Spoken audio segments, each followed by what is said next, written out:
There we go. Cool.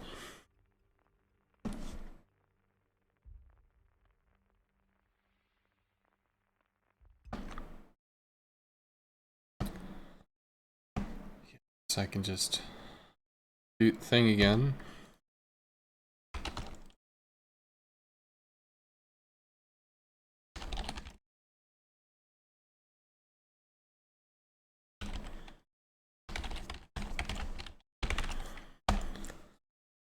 All right. Round 3. Fight. Eisenhower is pretty serious. Hey, I don't know about the Strasbourg. Lots of cruisers. Lots of cruisers we can interact with. That's good. Single DD, Jaguar, that's not too big of a deal. Action stations.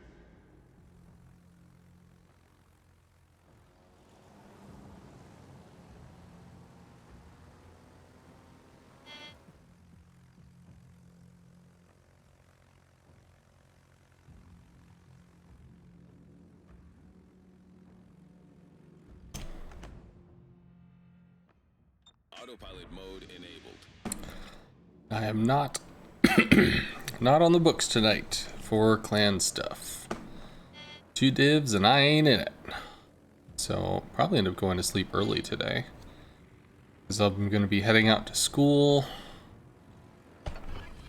kind of early in the morning tomorrow. Orleans pops a fighter, get to lose a bonus 3 planes if we attack him short of pre-dropping. We can just keep it on. Sadly, our fighter's gonna get clocked pretty soon, but okay. Hopefully it lives for a little bit. It's still alive. Destination reached. And while you're flying, I'll be still alive. Hey, newbie. So what'd you think of Zath? Guess he's doing ranked, not doing the replay review stuff. But he does a lot of replay review based coaching. Kinda how he made his name, I think. Good show.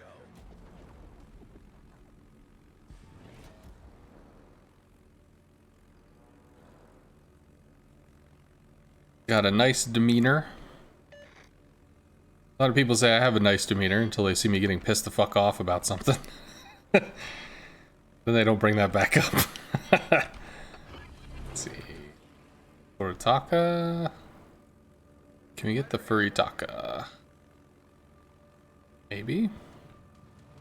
I don't know. That's pretty tough. Might get lucky, like if we start something all the way out here or whatever. Nope, even that's gonna be pretty dumb. That's fine.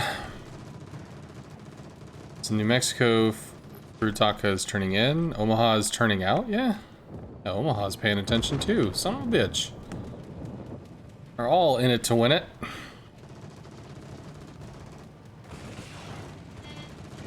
There we go. It's been nudged.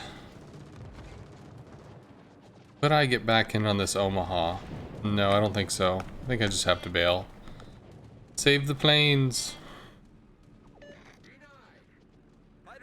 And I could actually just wait a few seconds and drop another fighter for spotting. Which is the nice thing to do.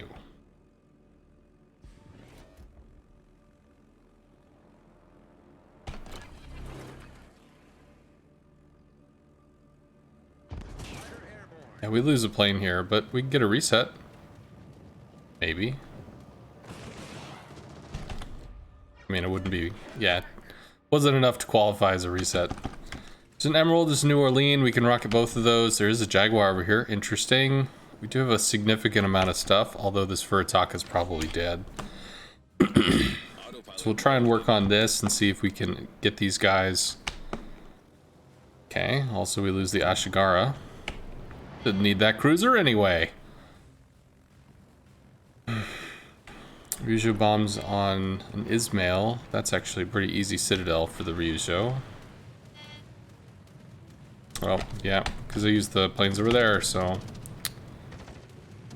guess we go for the, Emerald, maybe? New Orleans a good one, too, but the Emerald is, and it's like in Omaha, it's got that raised citadel. It's just waiting to get its ass kicked by rockets. Although the emerald actually heals. If I'm remembering correctly. This is too much angle. Worked out though. 5 rockets, 6 rockets, 5 citadels. Try and swing hard in on this before he dives back behind the island. Speedy, speedy, speedy. Should hurt. Did. Good. Coming out with the rockets. There's lots of cruisers. Yeah, send me a message, newbie, whatever. What flavor topping a pizza? Pepperoni ground beef on a thin crust. We could bomb the Byron. Still need to dislodge this. We need to get these guys doing shit. Autopilot mode enabled. This, like, you know, just kind of being trapped over here, not doing anything, no bueno. Emerald turns out. Start the attack because he's going to turn. Try and rocket ahead of him. That might be a kill. It's not a kill. But he's hurting. Now he's down. We could rocket the New Orleans, keep going here, or maybe respot the Jaguar. That's what I will do. I will bomb the Bayern. Jaguar doesn't matter. Not to say the Jaguar is not very important and very special and deserving of love like everyone else, but I can't do anything to him, so I'm gonna work on the Bayern. At least he's threatening Bravo. Yeah, so a lot of people get pepperoni and sausage. Sausage is a little spicy. Ground beef is, I mean, at least in terms of Domino's, is basically it's the same wadded up format. But it's kind of like if you took a hamburger and you kind of broke it off into little pieces. So it's essentially like pepperoni and hamburger. It's kind of how it comes out. It's actually pretty good. Bacon is nice too, but sometimes the bacon is not great. Which seems like heresy, but nonetheless. This Bayern does not want to be citadeled. It's kind of a problem. Like, bruh, I need you to work with me here.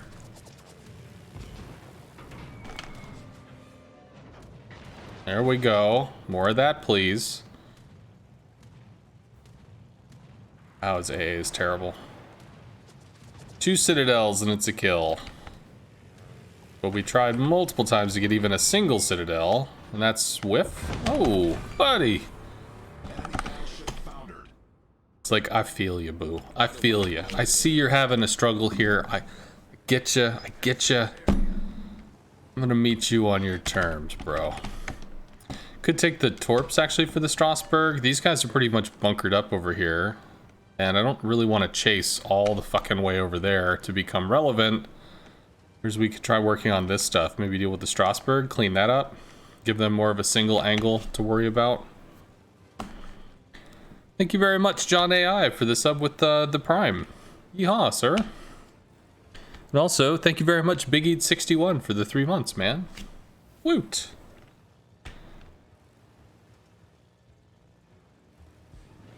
So the New Orleans is breaking free from cover. We could try to hunt that with rockets. If we get 2 citadels in the Strasbourg, which, shit if I know if I can. I haven't memorized its internal structure.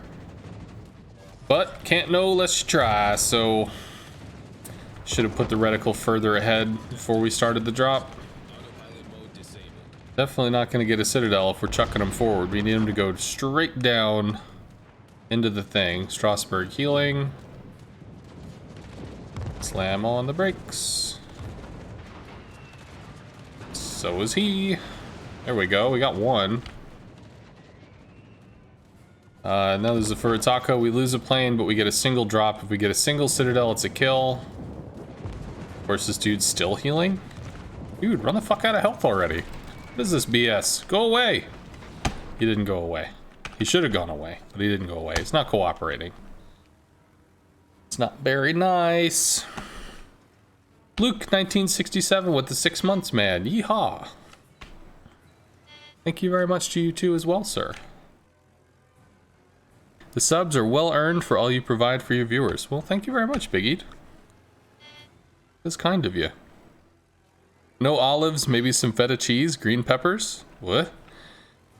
I find olives to be extremely salty. And I have never been one to open a salt shaker and lick its insides until I find myself to feel sated. So that's just not me. So no olives, definitely. Feta cheese sounds terrifying because I, in general, am a very boring food person. And I don't know. Just even the thought of feta cheese makes my mind think that maybe I saw a picture of like some weird bubbled up cottage cheese or some shit. I have no idea. I'm super basic, man. Should add pineapple to counteract all the salt. So, my friend is a big fan of the ham and pineapple, which is referred to as a Hawaiian in the pizza business. He really likes that. Saltier the ham, the sweeter the pineapple. Oh, I never really got that. Ham has been hit or miss with me, because if I chew the meat and I catch that little, like, I don't know, vein or chewy section or something, it kind of weirds me out and I just spit it out, which is a waste of meat, but nonetheless it freaks me out. So so ham and me, we don't always go all the way back. And then pineapple, I don't know, I was never a super pineapple dude. Enemy cruiser foundered. A lot of people like pineapple, never necessarily found it to be like my gig. Autopilot mode enabled. I was always more of a sugar kind of person. If there was sugar or starch in it, I was probably willing to give it a go. All right, we're gonna pop an engine boost here. This dude probably doesn't want to die. Don't kill me, bro. No, no, I lived. You can't have this ass. But turns out we got that ass. We got that ass. Oh yeah, we got that ass. All right, so maybe that'll work. Maybe it'll figure out how to go forward now. See if we can bomb something. Pineapple is great.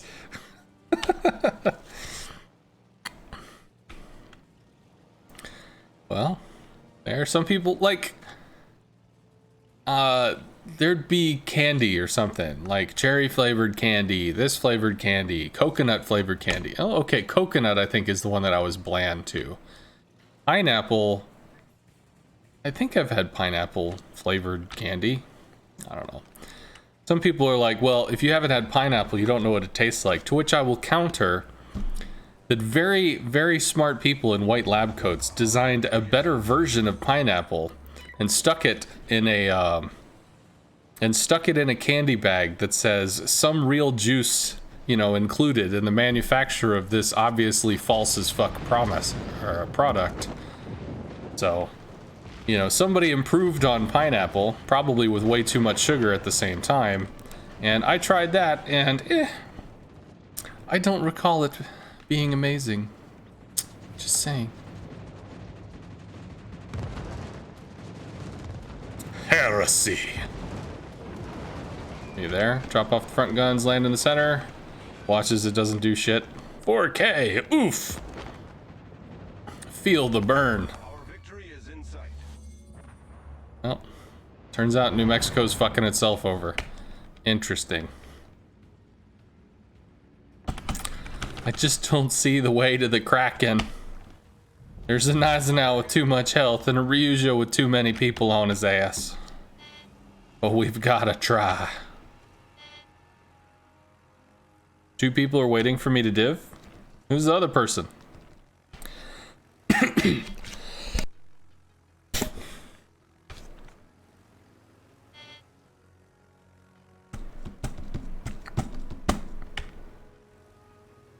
Y'all had me way outmatched. Had to take one of you with me.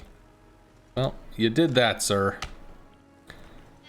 And I don't know. Well, we might get lucky and just like get the last 1,000 damage on the Eisenhower, but a whole bunch of nothing gonna happen with this. Where's the speed boost when you need them? Yeah, we done used them out. But if you don't use them, then you just kind of like end the match thinking, what could I have done? Where could we be now if I had only used the speed boost? What heights could I have achieved? What mountains could I have climbed? We could have been a contender. But instead, we just went home and didn't spend no money. I guess we got a retirement plan. Whatever the fuck. I don't know. I don't even know where the could have been a contender thing was from. Alright, man. Let's do that again and leave him with like 1,000 health. See? 7 pens. Actually, you can do it again and leave him with like 2,000 health. I gotcha. You could always like sit around here waiting to pounce like vultures. Nope, we'll just shoot high. Doesn't get clonked. Battle ends in 5 minutes.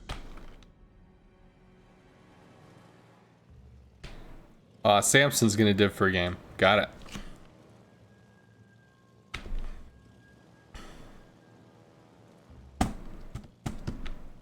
At least no one mentioned anchovies. I mean, somebody mentioned olives. The issue with olives is it's just a shitload of salt.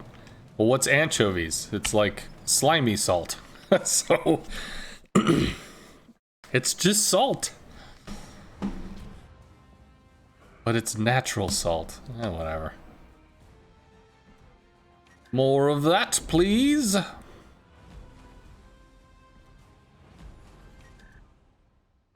Maybe y'all are already in the div? No, okay. Alrighty, well, I know what I'm picking. Already figured out what's on my menu for the next few hours. Hello, Papega93. Hello, hello.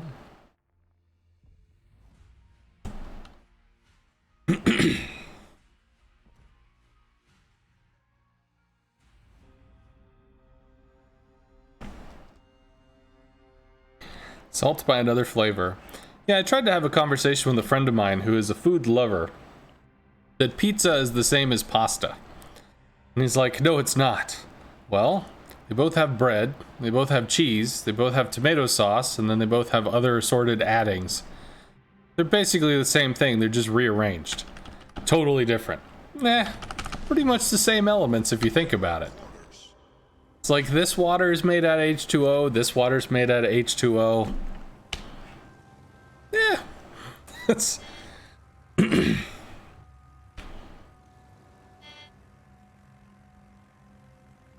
Damn it. The sconce. Fuck.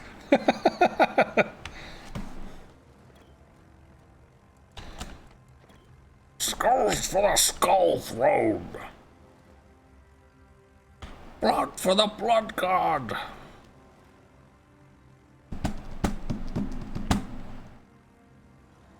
Death to the False Emperor. By the way, if you like Warhammer 40k, definitely on YouTube there's a little 5 clip movie video whatever set called Astartes, which is about like a 5-man unit, I think, of Space Marines. Astartes. Can recommend. It was done by one guy who I guess is like he's an animator in the animator, I assume, in like the actual industry, movie industry or whatever, because this dude's fucking work is divine. But the guy's a big fan and he just wanted to bring it to life, and that's what he did, so he made it happen, and it's like, it is fucking great. Yeah, Pensacola is basically a battleship that's not a battleship. It's a battleship that's missing 1 millimeter of armor. Essentially what it is. Well, I can't pen a Balti, but I can fuck with a Viserys and get some reset ribbons. Because reset ribbons are worth base XP. And we're shooting a DD. Oh man, it's the best. Didn't do fuck all for damage. Pop the engine boost, hard turn. Oh, no damage, but resets. Dinkity dink. Wow, we've almost chiseled a little over 10% of his health, and he can still heal?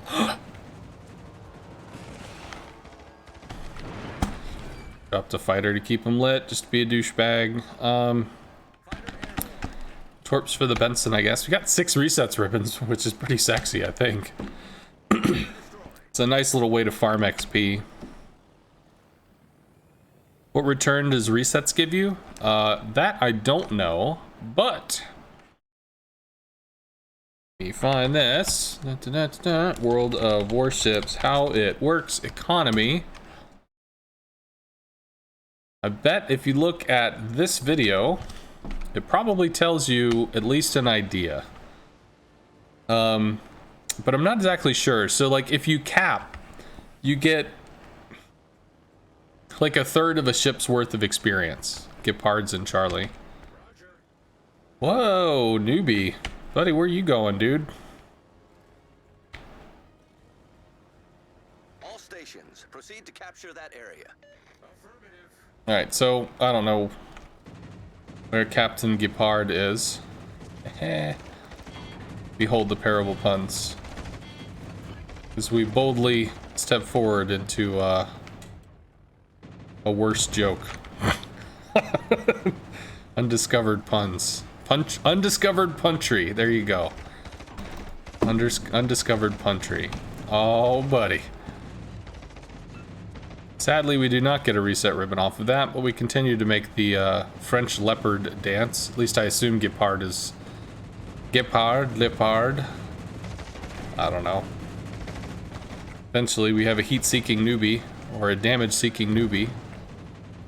It's gonna be up this dude. Got one more drop. And I'm gonna pop a fighter just in case he's like, I'm gonna duck behind the rock and you won't see me. Stealth mode engaged. And keep him lit so that he can farm him in half. Fighter destroyed. But I'm pretty sure if you take a cap, it's worth about 1/3 of a ship. Maybe 2/3 of a ship. I could be wrong on that. And if you share a cap, for instance, so if you come in and you get half of it and somebody else has come in and they got half of it, then you basically just split the XP down the middle. But I think reset ribbons award you, well, it's an amount of XP based on how much of the cap got reset. And I don't know how that's formulated because I don't know how they weight reset ribbons. Just like all kinds of shit over here. And there's a fighter, and there's... just so much. We can probably Citadel a worse bite, though. Probably? Probably. Maybe. One? Wah wah. Yeah, I can't stop in North Carolina. I ain't gonna try. This is a tightly packed group of dudes. Hopefully not gonna eat all the Benson Torps in the world. But we do have a Bismarck Hydro, and then they're trying to figure this out at the moment.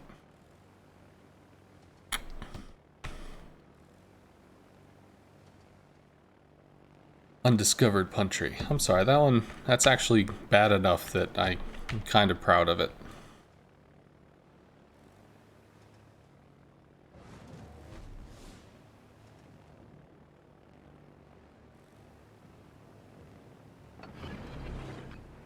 If you had a musical baker that dropped a roll on the floor,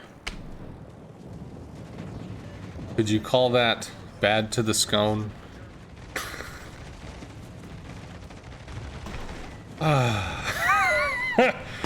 Oh man. The joys of sugar and caffeine. Makes me feel alive.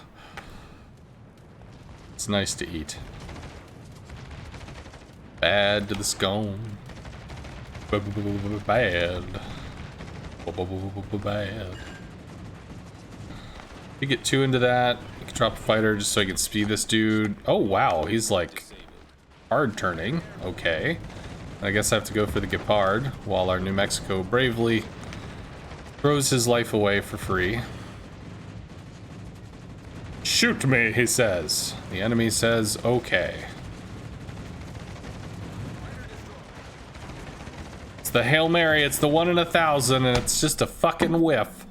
Alright, so these guys have pushed pretty far. Still don't know how we're gonna deal with that North Carolina. Your team's being steamrolled? Oh, are you on the enemy team?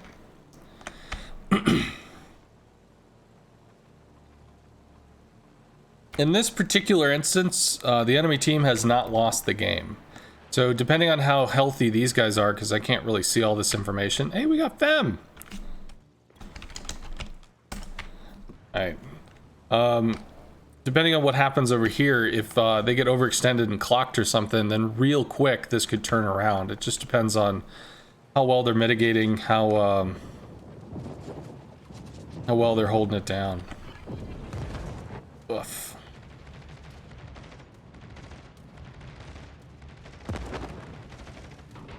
You know when your mouth is getting dry. Be plenty high. Our team has taken the lead. I want bourbon. Ooh, I want scotch. I want beer. Well, I ain't seen my baby since the night before last.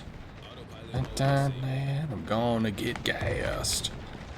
Do we get the drop before the fighter murders us? And if so, does it matter? It does not. Still don't know what's going on with that. Yeah, at this point we're doing pretty well. Fuso is somehow not dead, which is really fucking cool. Props to the Fuso. I don't know what this dude has done that has resulted in him not getting outright murdered in a 1v1 against a North Cal, but congratulations, sir. You get some internet points.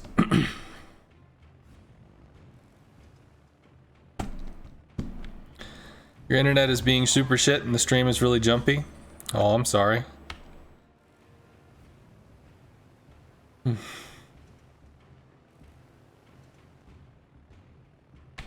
Go Fem, go!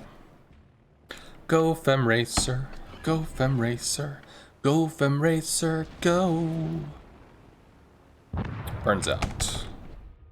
We went all that way for nothing. I mean, they could have told us. They could have told us the party was done. She's also streaming right now. Should co-stream with Fem. Although I don't think she... Well, I mean, she doesn't like playing the carrier. I don't know if she doesn't like being against the carrier. To be fair, though, most opinion is like, people don't want to get fucked over by planes, so... I don't know. Why are you running? Why are you running? I understand that reference.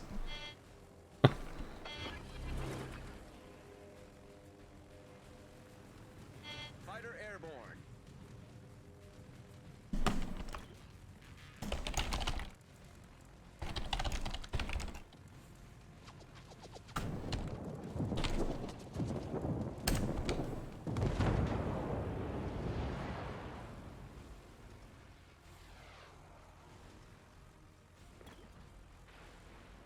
Come out with your hull turned upside down.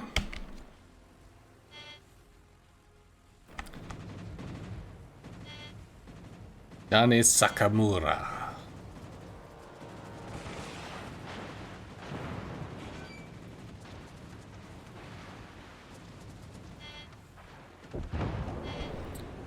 Alright, well, there's a CV probably in a corner somewhere. He put himself in timeout so he could stare into the corner with a dunce cap. Woot!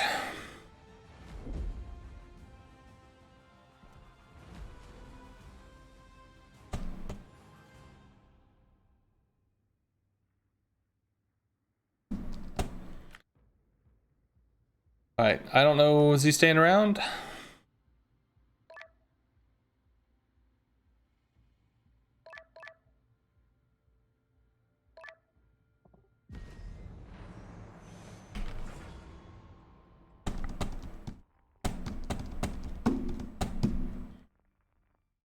Go Speed Racer, go Speed Racer, go Speed Racer, go. I'll do one more.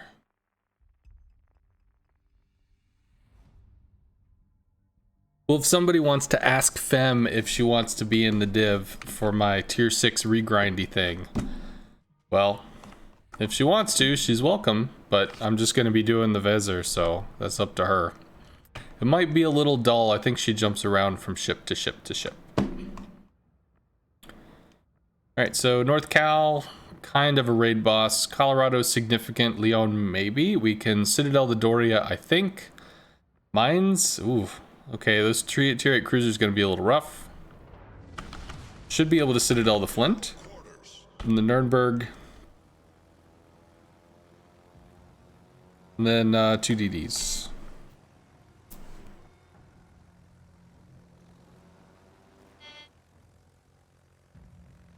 Land of the Lost, kind of. Gigantor, no. But I do remember Speed Racer. And when I was a kid, the first anime, I think, if you could call it that I watched was Robotech. Really liked Robotech. I was a little, it was a little before my time. But there's a kid in the neighborhood that was like 4 or 5 years older than me that told me about Robotech, and I saw it a few times. So I mean, I mostly grew up with like Transformers, G.I. Joe.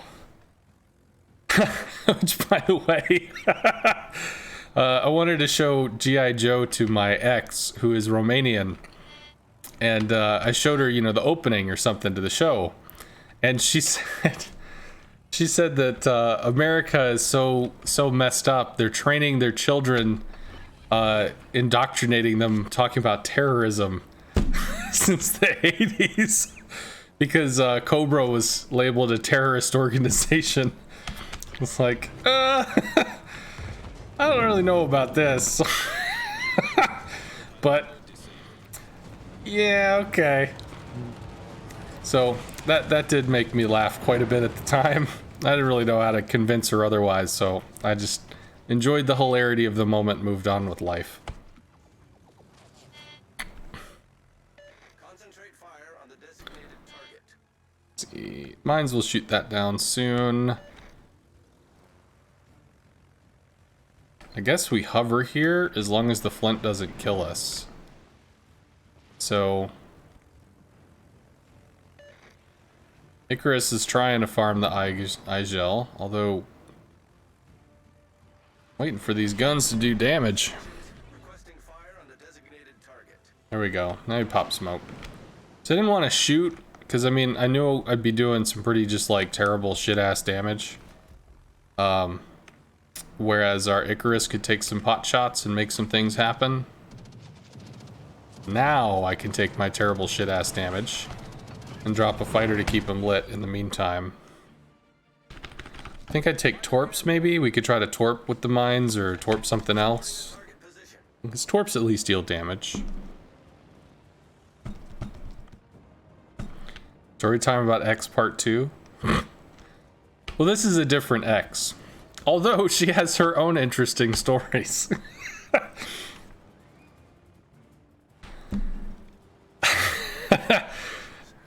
I have something that I can say which is comes off hilariously out of context, but it's so hilariously bizarre that it's fun to share.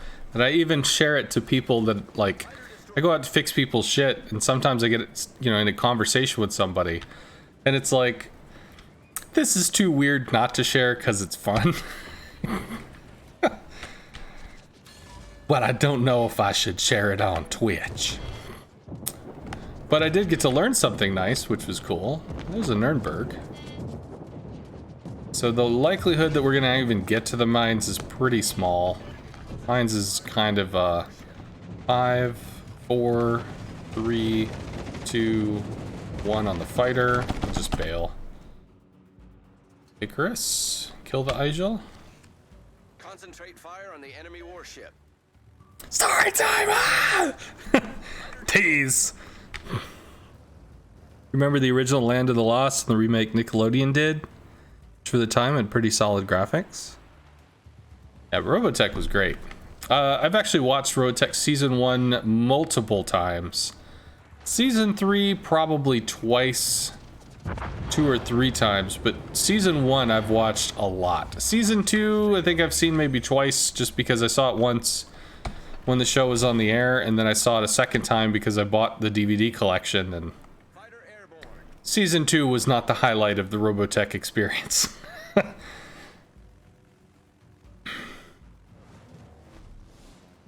Megami's tier 8.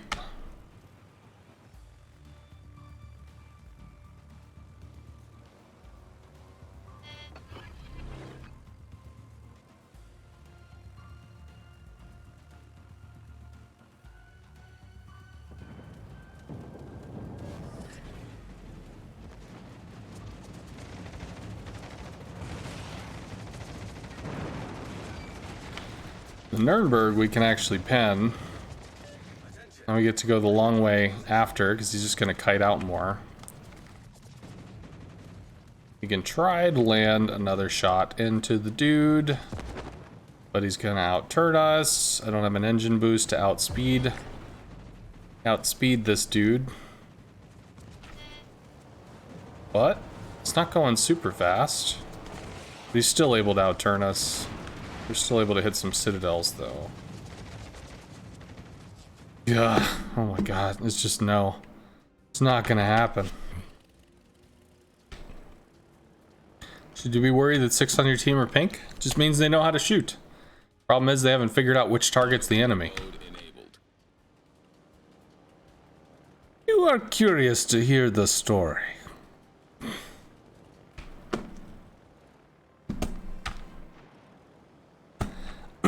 Alright, so I'll jump to the weird part at the end. This is a girl that I met online because I play games online. I know people from all over the world. You play World of Warcraft, people play 24 hours a day, you know, whatever. And she's Romanian. I did end up going over to visit her back 2012, 2013, something like that. Because, you know, the world is ending. So I might as well take my chance to meet the lady that I met online and liked. Ultimately, it did not go anywhere. Although, strangely enough, while I was in Bucharest, which is the capital of Romania, Bucharest is basically like Atlanta. There's cement, big-ass high-rise buildings. It's just a big-ass city. That's all it is. But I have to say, from an American point of view, I thought it was profoundly strange that there were fashion malls. And when I say a fashion mall, I mean a 3-story mall that has many and multiple stores in it that are all fashion. So you might have 64 stores in the mall, and 56 of them are different lines of clothing and brand names. Or, well, maybe more like 40 of them are that. Then you've got like 5 or 10 jewelry stores, then you got 5 or 10 specialty something or what the fuck evers. I mean, American malls are very different than that, because American malls will have a little bit of everything to try to draw, like, please, come to the mall. We've got all sorts of stuff. Come to the mall, please. Whereas I guess people over in Bucharest just go to the fucking mall because they want clothes. I don't know. So that was weird to me. But time moves on.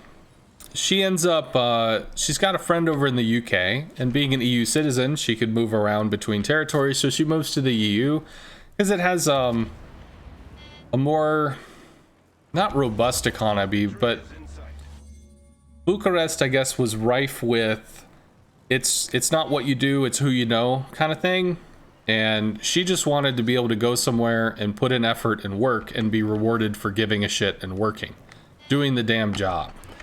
So she went to the UK for economic opportunity. The guy that she went to, she was not interested in. She met another dude. Cool. He reminded her of me because he was weird too. Oh.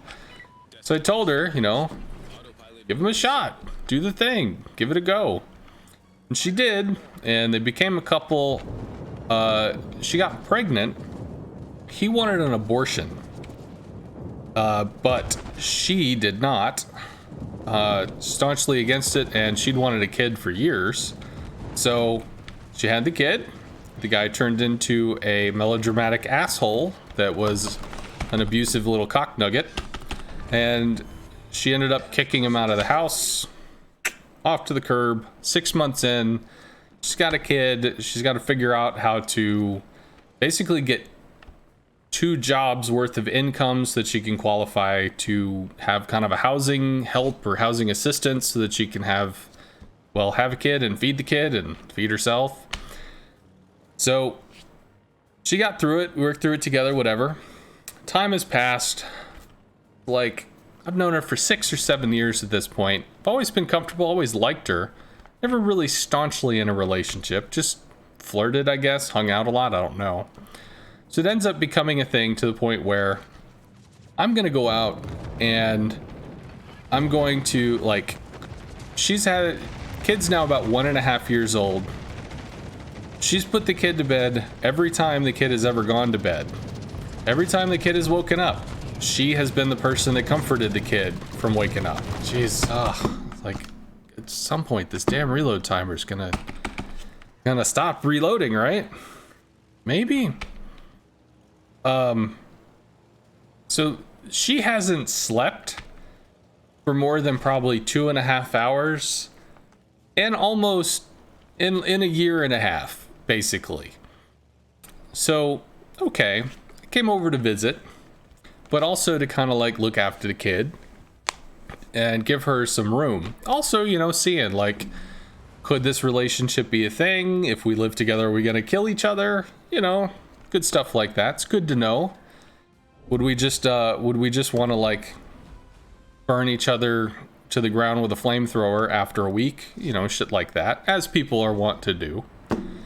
So I go over there for a month and a half, basically 7 weeks, 6 to 7 weeks.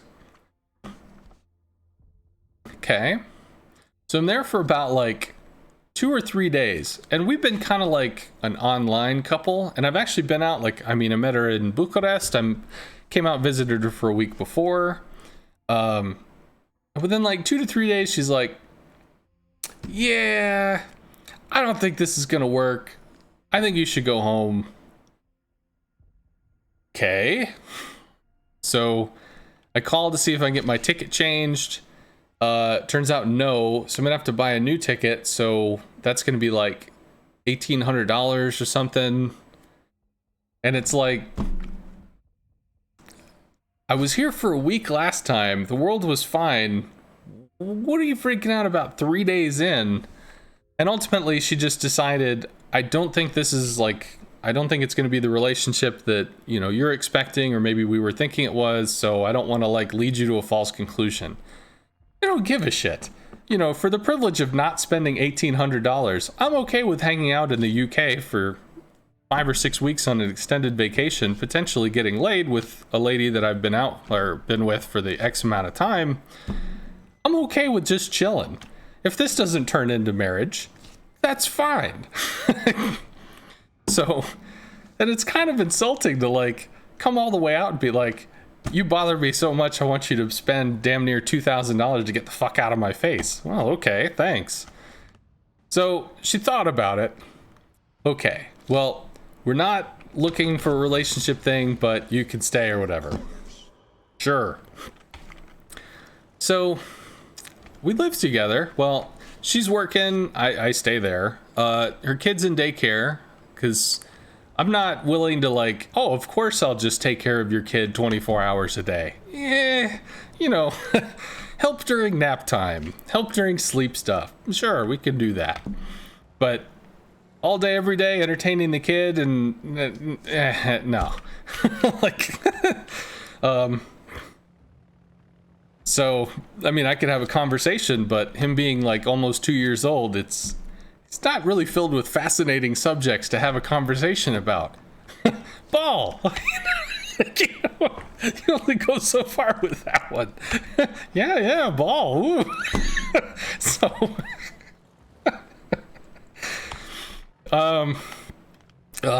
So time passes. I learned how to bake. Ironically, I learned how to cook, even though I'm a very plain eater. I've always been intimidated by food, I guess. The food in the UK, outside of like in a restaurant setting, was really dull. Like, really boring. And I'm boring, but like, it was too boring for even me. It was just flat out dull. To the point where I figured, fuck, man, I will try to learn how to cook so that I can try to figure out how to make what amounts to a TV dinner. I shit you not, $1 TV dinner that you'd stick in the freezer to have like Salisbury steak or something. So I did 2 things while I was over there. I learned how to cook, well, Salisbury steak, as well as things around it, peas, mashed potatoes, corn, whatever. Other extremely hard to do staples of putting chicken in the oven and shit. But I also like to bake. So I made cakes. thought that was actually pretty fun. They were like little ready to make things, you know, you put the mix in the shit. And icing was interesting, learning how to make buttercream icing, because there's a way to do it, as opposed to the US where it's all just sold pre-done. You don't make any of that shit. It just exists in the store and you buy it at the store, so it's done. But, so I'm out there for, like I said, 6 to 7 weeks. And one of the things that I tried to do was to allow her to sleep. That was a big goal for me to be there, because she didn't have anybody that she could really look after her kid, make sure the kid was okay when the kid wakes up in the middle of the night, to be able to comfort the kid, get him back to sleep, you know, shit like that. So kid wakes up, I go pick up the kid, hold him, rub his back, whatever, hang out with him for a while. And by the way, if you didn't know, kids, when they cry, like there's a specific frequency or something that they can emit that's like, it just mentally scrambles your fucking brain. Just like, address the child need now. So when the kid didn't want to go to sleep, he's sitting in the crib, meh, just like fucking staring at, I am not okay with this situation. To which you just like, I don't care, kid, go to sleep. And in her case, because she's a mom, well, she'd try to find ways to comfort her and shit. I would look at him like, bruh, I don't care, go to sleep. Or more commonly, I would stare at the wall and I would just sing in my head, 99 bottles of beer on the wall, 99 bottles of beer. And inevitably I'd get somewhere to like 80 or something. And it'd be like 99. Fuck, where was I? 99 bottles of beer on the wall. Until eventually the kid just ran out of juice. And went the fuck to sleep because there's nothing else to do. Well, shit, I mean, nothing to do. He just lay down and go to sleep because, I mean, whatever. Okay, so fast forward some time. I've left. I was there for 6 to 7 weeks, sleeping in her bed, looking after a kid at 2 and 4 and 7 in the fucking morning, making cakes. I made dinner and breakfast, although she was actually like, in the US, you'll have bacon, eggs, maybe potatoes as like a starch, bread. And that's kind of like the extent of what an American breakfast is. There's really not a lot of option to it, right? It's pretty repetitive. It's pretty basic. Oh no, I'm being shot. I don't think we penned that. Nope, we didn't. All right, so she would like, at first, you know, she was appreciative. She'd get home from work and I'd actually have food ready because she'd get home and she'd be ready to like fucking chew through the wall. So I started buying her like protein bars or something so she could have something at work. Because like she didn't have a work break where she was, so at least she could like sneak off into the bathroom or something and wolf down a fucking protein bar. I don't know, get something into her so she wouldn't come home ready to chew through the wall. I cooked, did breakfast, did dinner, didn't really do lunch because mostly I was just home by myself. We had a birthday thing for her and her kid, took her go-karting. I mean, there was a whole bunch of shit that happened. So, time moves forward. I'm back in the US. She's, oh, I miss you. She wants to be in a relationship or whatever. And we've done this on and off thing, I guess maybe 2 times by that point. Okay, if you want to do a thing, how about this?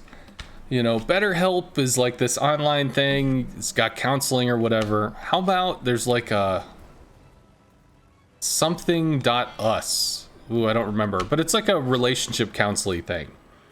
So how about we get an online relationship counselor, because I'm online and you're online, so we can both talk to the counselor, and we can do like some relationship shit, see if this is gonna work.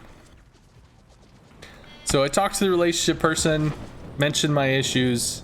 She sets up a time, ignores it, always a good sign, yeehaw.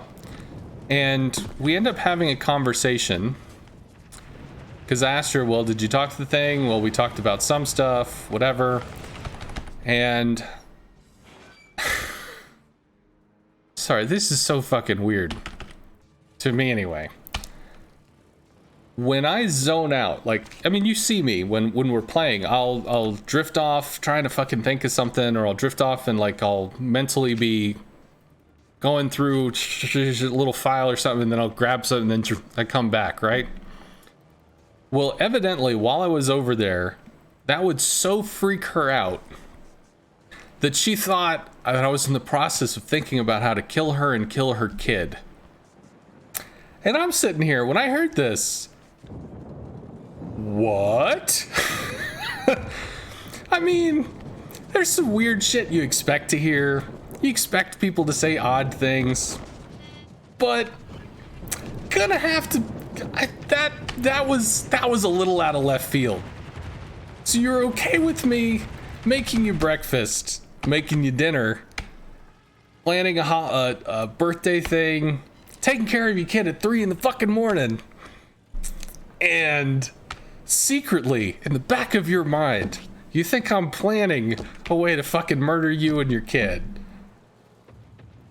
What? I mean, on the plus side, you know, I'd gotten a relationship counselor, but on the bad side, how the fuck do you come back from that? Like, oh, by the way, I casually figured you were an international assassin with a hit list, and I happen to be at the top of yours with me and my kid. Like,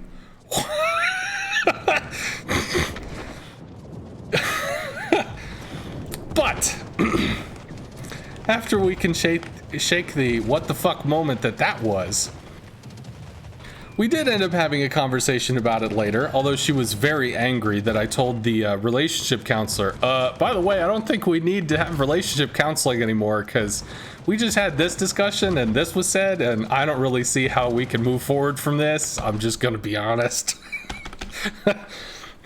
You know, could be me, seems like it's a thing.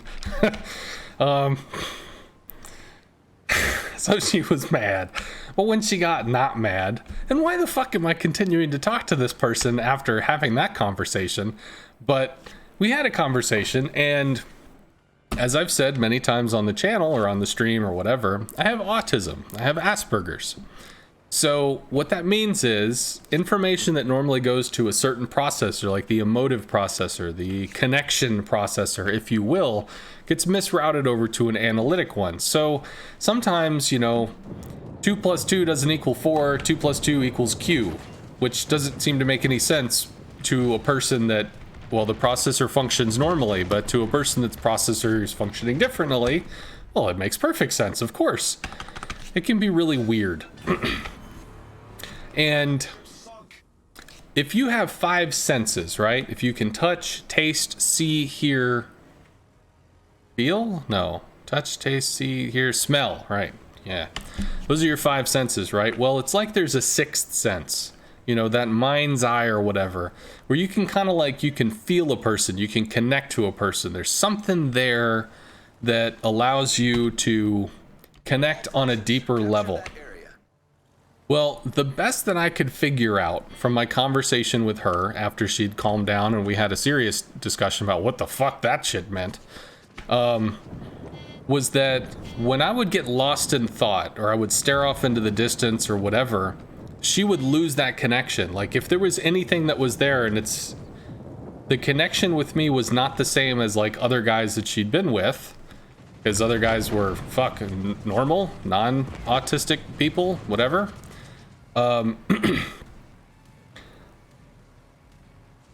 When I would zone out or whatever, she would lose the connection, and it would be like you can see somebody's there, you can hear that somebody's there, but it's like there's a black hole, like you just can't connect to it. And that freaked her out real fucking bad.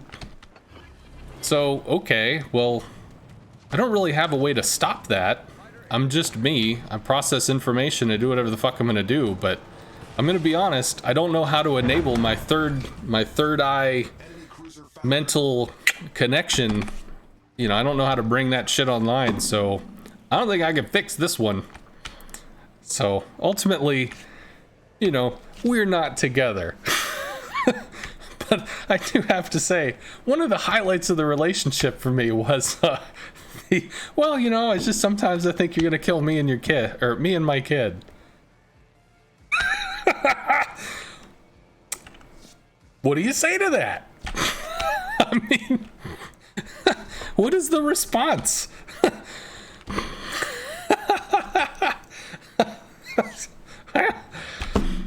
I don't know. I should have gotten her some socks. Well, yeah, I got her some sex. We did that. That's what it worked. It worked well in the interim. It didn't work long term. Then again, that was kind of the same with socks. It worked in the interim, but it wasn't a long-term solution.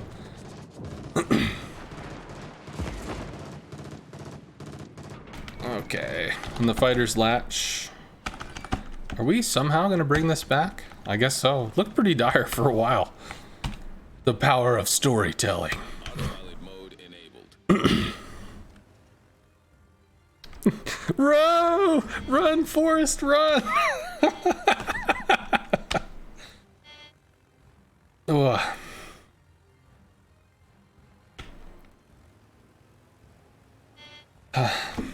I did take her go-karting though, which was actually a lot of fun. But she's very thin, so she was thin enough that she would kind of you go into a hard turn or whatever, and momentum is going to throw you to the other side of the cart, basically.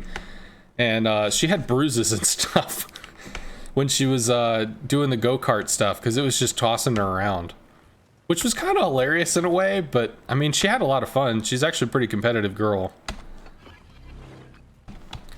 The strangest thing is, despite all of that insanity, I still care about her. But the good news is, she found somebody. The dude has kids.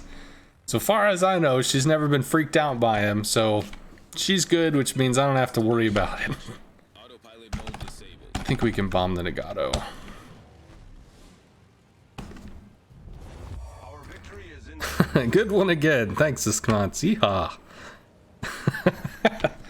Well, I'm glad you enjoyed it. Yeah, so there was quite a bit of setup there with the whole like 6 to 7 week thing and talking through and food and this. But really, I feel like you needed the foundation so that you could really just have that mental bomb explode when it's like, what? So it took a long setup, I realized, but I think it was, the payoff was hopefully worth it.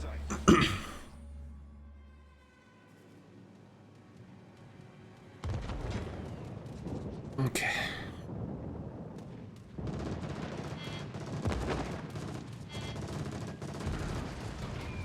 Maybe? It might work out pretty well. It did work out pretty well. If we can get maybe 2 more into this. Nah, Fantastic's gonna take it. He's not gonna dodge that. There's the Visser. No idea where the Hatsu is. So eventually this is done. Wonder how many people I scared off. What the fuck is this dude talking about?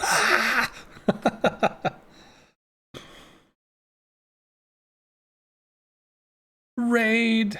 Thank you, Kupniula. And Cougs89 with the raid of 13 peoples. You can think of fruitcakes that have less nuts than her. I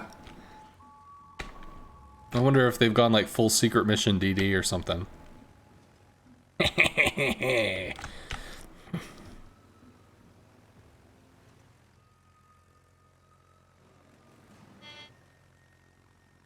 Alright, well, 53 seconds, because I have no idea where the Hatsu is. If I had a clue, I could try to light him, but I think he's gone dark for the past, like, 10 minutes, so God knows where this thing is. Although maybe the Hatsu's back there.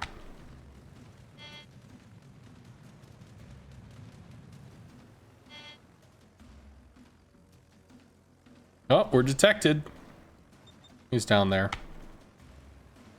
Unless he's down here. Then maybe they're down there. I am detected. So if they're, then we'll get undetected for a moment. Can we dare to dream? Can we dream a little dream? Can we do a little thing? We did not. Well,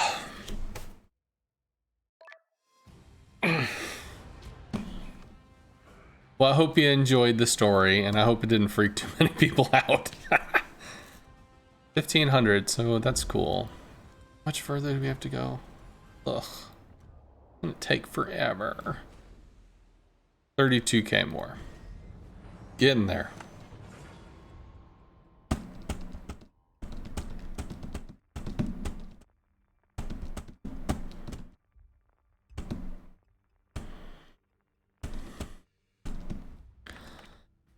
.40Ds.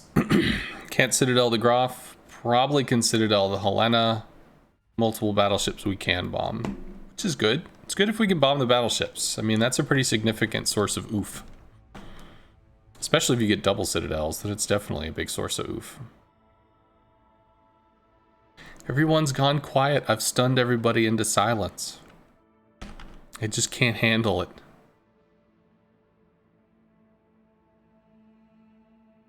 Change your channel to just chatting? Bro, we won that game.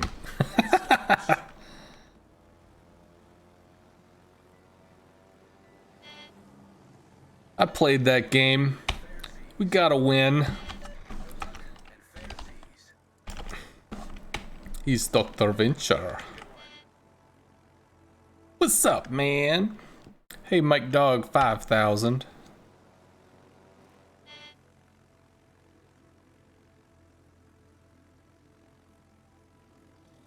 Feel free to smite this piece of shit. See in. Dr. Venture. Don't see him. There we go. The Cavour.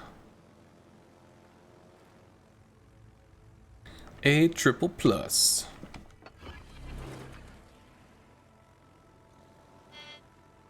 Fighter airborne. Cavour is the laziest upgrade in WoW. Well, I don't... I could be wrong on this, but I think most people, once you start playing, you get some free XP. Most people tend to kind of skip up to like tier 5, tier 6 when they start a new line, just because it's so cheap. Whole bunch of not much off that, but well, 2,000 ain't bad. So, okay. We get to see 2 destroyers. I'm not really going to be able to do much against a Visby, although if he was in the cap, I could go for resets, because resets give money. Keep turning. Yeah, not much there either. Could try to hit the Helena, although I think I could only do it with a single plane, because the Helena's AA is not shit.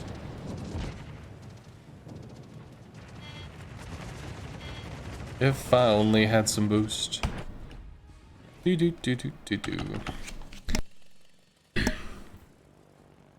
I do appreciate your sharing. I'm learning a bit more about yourself, and that is always nice. Well, yeah. I've got some stories. Alright, Icarus versus an Akatsuki. Akatsuki, I think, is the Torp variant. Icarus could definitely murder that. Yeah. I do miss the girl. I know, the crazy, but I miss the girl. She's a good person, and I miss the good person. I don't miss the crazy, but I miss the good person. But I am glad that she's got a guy that she's pretty crazy about. And I don't know if they're like engaged, but see, how well does this work? Works okay, I think. Oh, I really don't want to wait through this. I just wish there was a button to end this thing. Okay, Akatsuki pops Smook.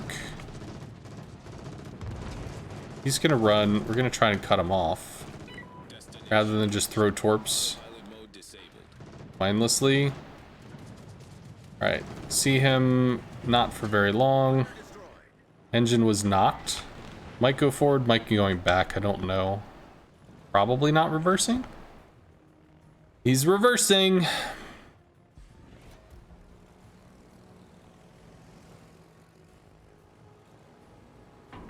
Whatever. Fuck that. Dude's in the thing.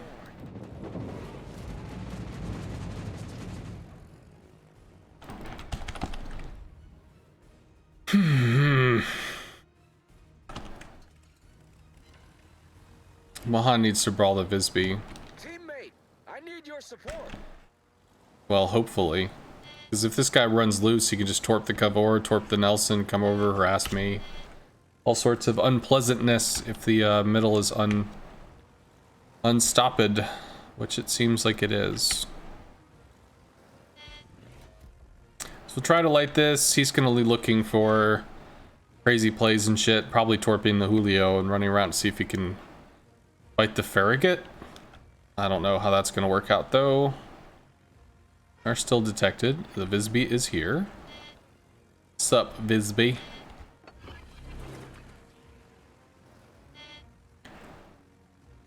Man. What do we work on? I think we work on breaking Charlie, because I think A is just too much at the moment. Yeah, look at that crazy damage. Oh, get oofed. You can almost even see the damage that was done. That little teeny sliver of health. Alright, newbie got kill. Not much gonna be... I don't know, that's probably not gonna go too much farther. CV's noticing the Visby.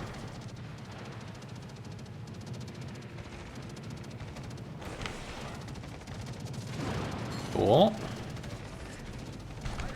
Let that go. We could go for the Bayern, we could go for this stuff down here.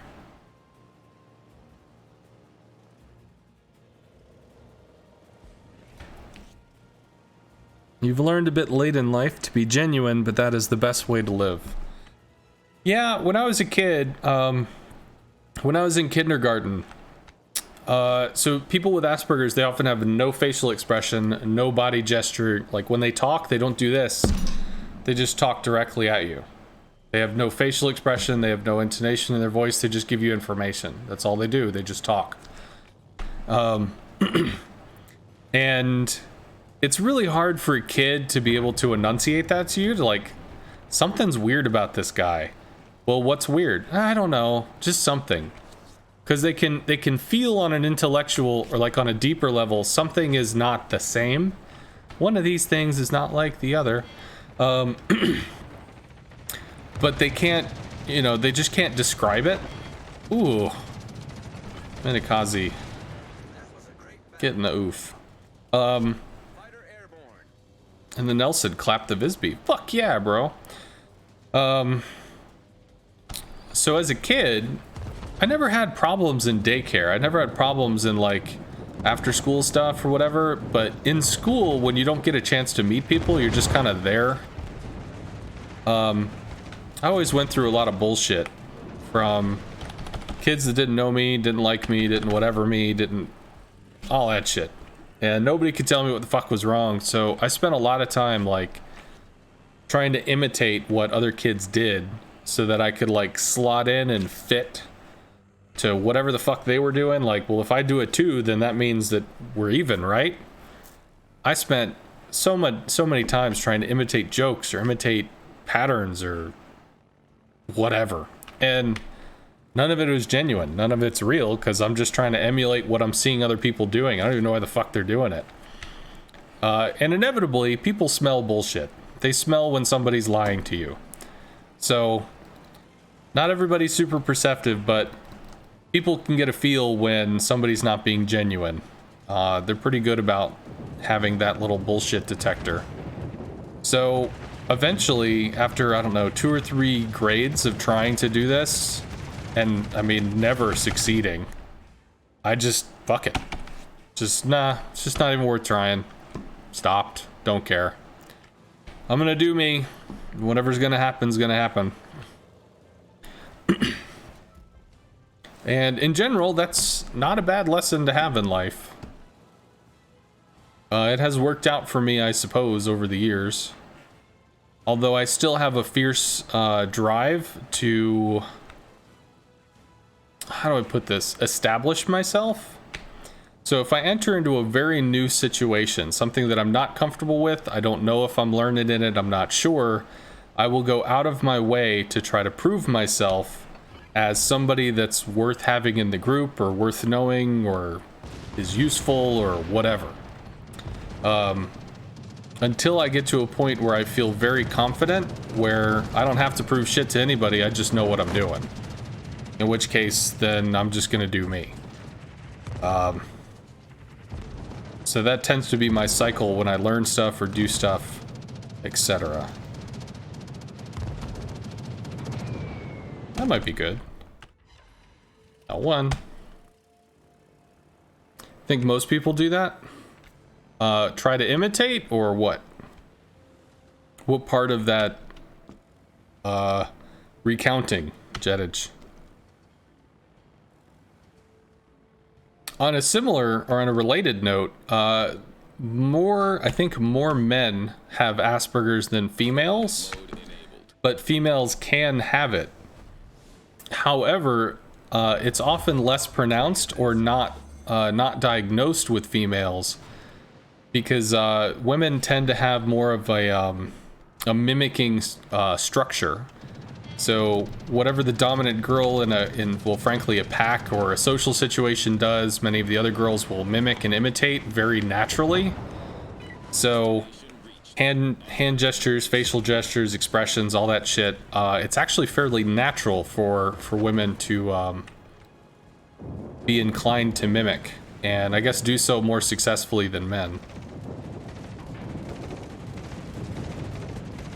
That probably hits. Probably? Dink dink. Oh yeah. Like, I kind of wanted to greed for the Helena or whatever, but there's just too much.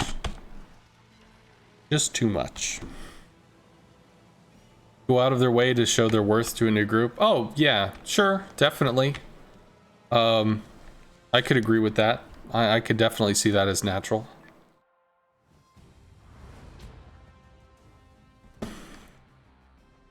I just think for me it's more of like a compulsion, I guess, to tell people that I really should belong. I don't know how to phrase it. It would be easier to not do it, but I'm pretty sure it's something that I just do. Helena. Whatever.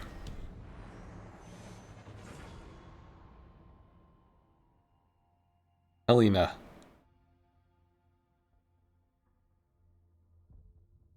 It's whatever the hell I'm gonna call it. It can be a Helena for all I care. The core of the point, newbie, is that it's dead. And that's good. Because it was on the enemy team and now it's dead.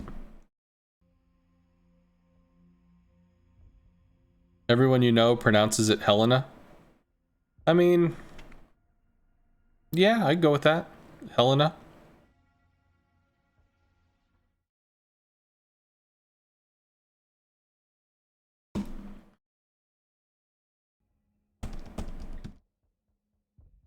It's named after my state capital. You better say it right. Rawr. It's not named after my state capital.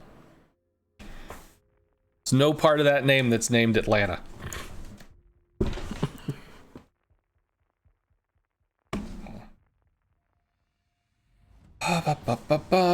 All right. Okay, cool. More 5s and 6s. Rockin'. We should be able to set it out all of this. Omaha's going to be especially receptive to getting dunked. Hawkins, I think, gets an honorary award, though. Although the Hawkins can heal, I think. And then we can work over the battleships, too. I'm not sure about the West Virginia. U.S. battleships are weird to AP bomb. Nice comeback. LOL. Well, I try. Not my hardest, but I try.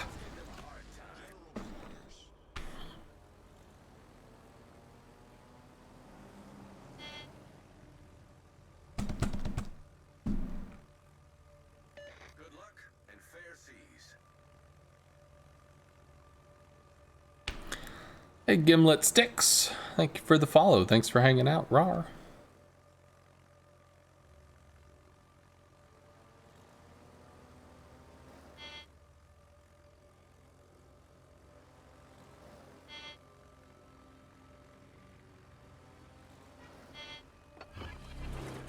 Okay, that's a little early. It's kind of premature. There's planes over there. Oh, not today, Satan. Like, okay. Well, they are AP planes, so they're not going to do very much damage, and all these guys are way over there, so they're probably not going to even hit you with shells if they take shots. Like, you'll be okay. Is it the Nicholas that blew his wad? I don't know. Who was it? Yeah, it was probably the Nicholas. The Anshin, Budnoy, Omaha. Omaha as a fighter. One fighter? No, it's double. Fighter airborne. If it was one plane, I'd be okay, but it's two. That's just too many planes. Two for too many. I don't know if we can take that kind of risk. I think we could strike the Omaha here. Although I could try to strike the buddy, but the buddy is turning aggressively to get the hell out. So I think we're just going to go for the Omaha, because the Omaha has a giant citadel that's extremely raised and extremely oofable. So 10k off the dude. I think I'm going to stick with the rocket planes for the Oba or the Omaha.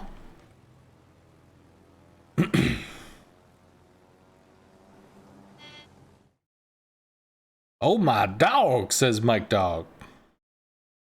Any tips for getting your aircraft through AA fire? You're having a hard time trying to get a salvo off without losing the entire flight. Tier 8, Tier 6 about to be Tier 8.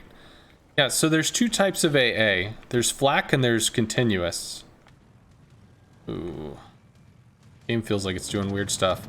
Continuous is this little bullet spray, and you're just gonna take damage. So what you're probably having trouble with is flak. Flak is the little puffs of damage.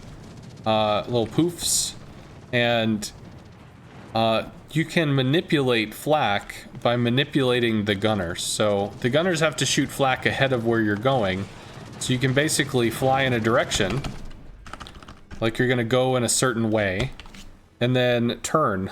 So if we're going in this direction at this speed, and a flak gunner shoots, the little puff's gonna be out a distance in front of us. So as we fly up, the puff lands, boom, and then we get hit by the flak. So when they fire, boo, we turn.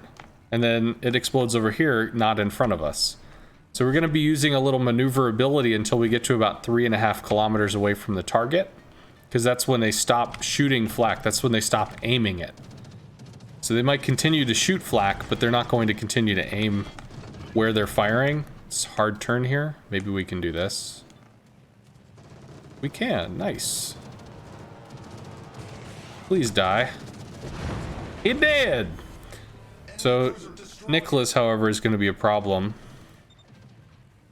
Which, I don't know if anybody's going to be able to deal with. We can try to wreck the Omaha, though. But, are we going to be able to see his side? I need help. We die to the Nicholas. I have to start running. Or the Nicholas secret mission DD bullshits us.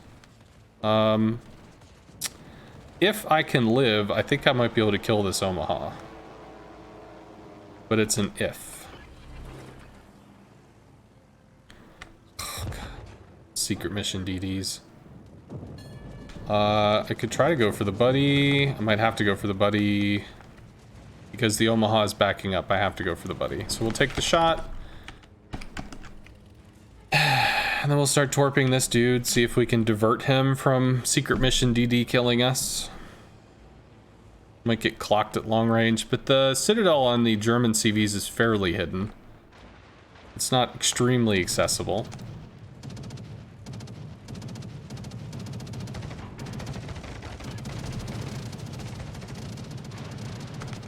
Whew. Well, hilariously enough, we did actually hit him, but...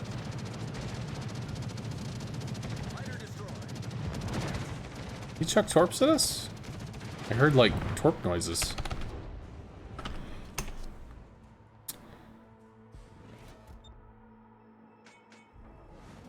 I owe you one. Thank you, friends, for caring about me. Alright, so Hawkins, Omaha, buddy, we can keep working on the cruisers. Yes, you have to juke the flak, that's correct. And actually, let me give you a link. So this is a series that I've done on AA. That's an explaining AA series. It's going to kind of start with the basic and start to progress into the more arcane, I guess. Although it's not really arcane. So give you more and more information the deeper you go. But that's, to me, at least to my mind, useful. So that can give you a good place to kind of start from. And the rest of it you're just going to find out over time. But yeah, when you said you're tier 6 going into tier 8, tier 8 has much more flak. Tier 6 is still a training tier. It's still a place where you're getting to learn stuff. Whereas tier 8 is where you have more fully realized gameplay, and that fully realized gameplay includes quite a bit of flak. Could strike the Cavor here, but I'd like to go for the Hawkins if I can. I do have an engine boost. I don't know if we're going to be able to get there. We lost one plane. Yeah, I think we can get this. Take the shot right on the line. Clank. Doing the damages, doing the thing. Sadly, I think he's going to take Bravo. So nobody's resetting him, but it'll be okay. Autopilot mode enabled. Absolutely gimlet sticks. Do we get the resets? Yes, we do. We can start bombing this. I don't know if I can Citadel to West Virginia. Maybe. But I can work on this and get resets at the same time, which is useful. This up here is a 3v3. 2 battleships and a DD. 2 battleships and a DD. So I don't really know how that's going to go. Well, it's already started going wrong. But we still have a lot of power down here. So they just kind of get engaged. Go out and rock the vote, as it were. Ooh, good power slide. That was like totally last minute too.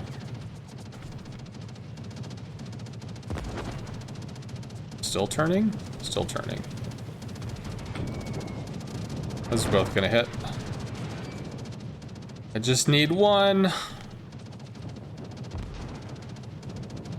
Don't know if I get the drop though. It's gonna be so close. Hey. Watching the health in the bottom, whatever, down here, just tick, tick, tick, tick, tick.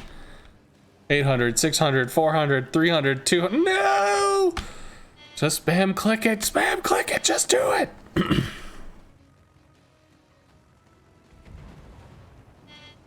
Don't hurt your back, CV.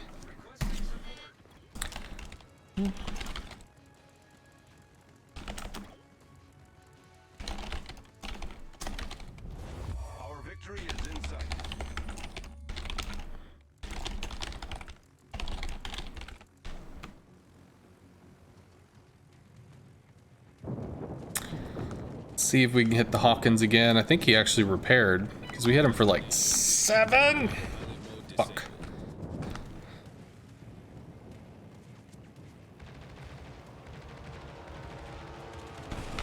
Too high? Kinda worked out. Our victory is in sight.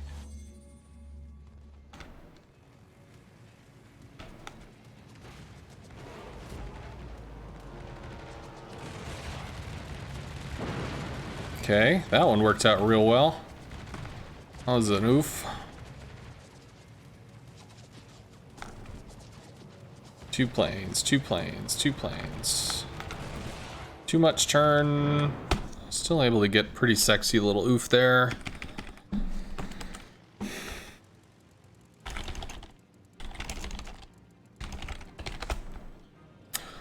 Right. Hawkins double battleship. Autopilot mode enabled. Anshin Minakazi. Minakazi, I believe, is a torp boat. Doesn't want to screw with an Anshin because Anshin uses guns.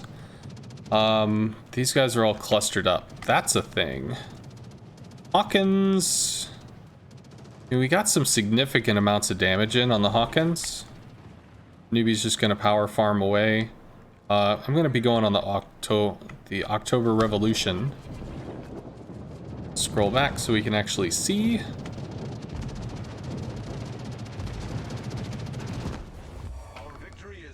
Should be good.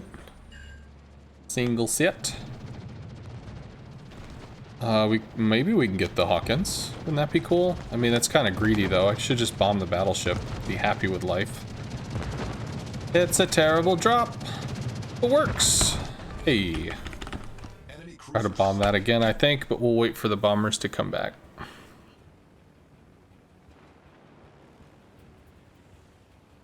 Fighter returning to ship.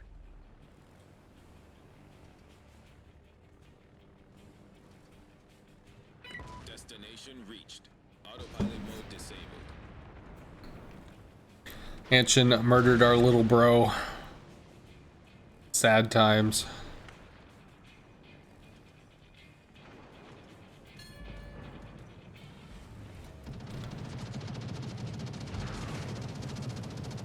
We might actually try to maneuver to avoid these torps and end up walking into those, although he probably sees them by now.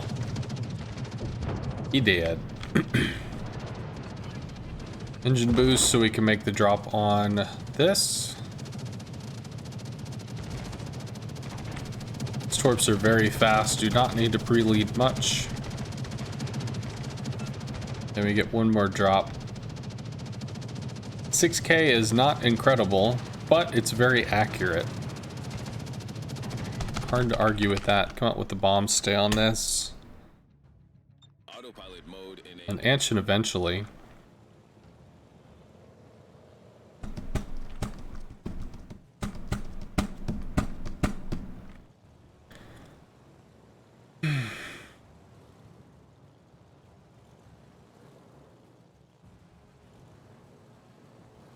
We might get this.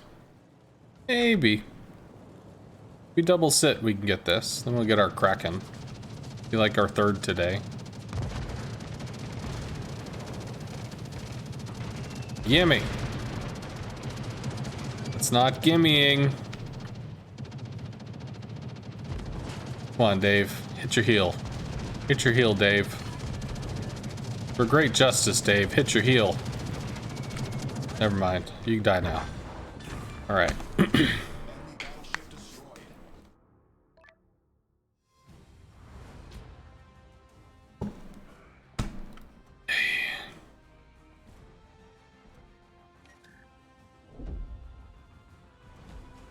Almost there. 15K.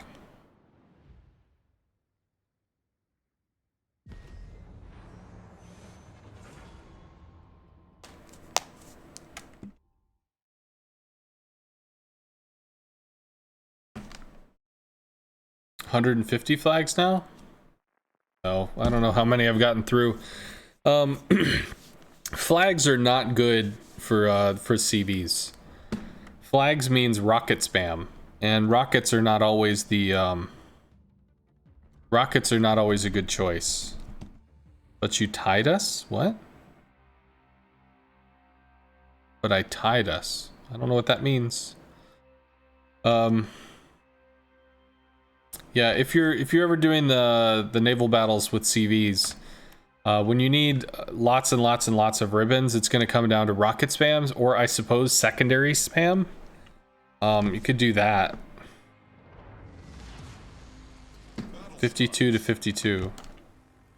Well, I mean, I shouldn't be wasting naval battles then if it comes down to rockets, these flags, because I'm not going to get 150 flags in a Vesser. If I go into a co-op or something in a Graf Zeppelin, I can just run around in secondary stuff and I'd get 200 or 300 secondary hits.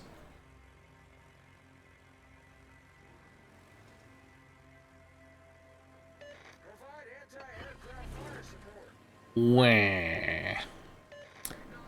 Fighter airborne.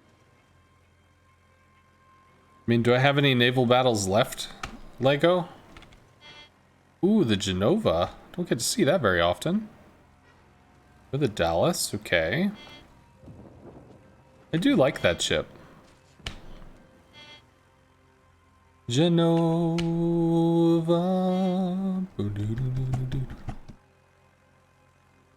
Genova. Oh my. Genova. Anybody like Scott Pilgrim probably knows that song. Scott Pilgrim versus the World. Where evidently Scott is a raging douchebag. But such a good movie. Maybe get some pens. Got one. We had a little bit of an angle, but not great.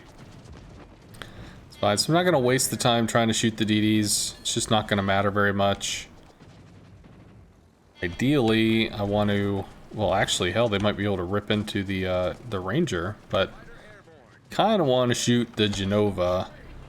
Pop our engine boost here so we can burn the hell on in. Lose planes to the Dallas like a nub. Oh god, the Italian fucking movement is just so extreme. Fighter destroyed. Very maneuverable. I'll have one left after this. Am I the only person left with naval battles in our clan? Autopilot mode enabled.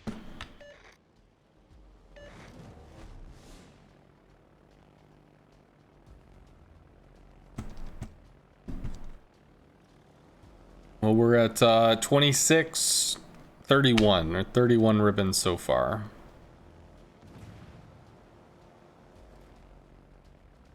Fushan versus Gay Day. Dallas coming in on the Fushan. Fushan gets dunked. Try to torp this. Engine boost. Try and drag him out.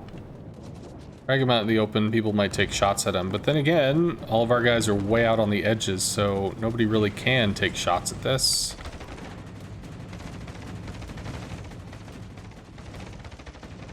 One?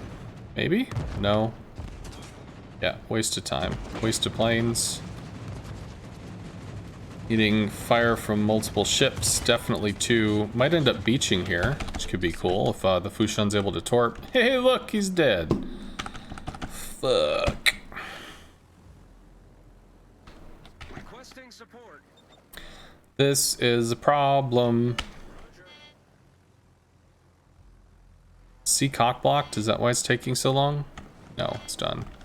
Ohotnik bailed. These guys are all clumped in the center. Kind of like super cautious here on the edges. And the Dallas beached. Are we able to do something to this Dallas? That I don't know. You can beach yourself again. I'm cool with that. Yeah, it's just Dallas has like fucking paper mache citadel, so there's like nothing to bite on. Give me goddamn engine boost. There we go, we got something. Need help down here. Need cruisers. Need shit to shoot this shit. Autopilot mode enabled.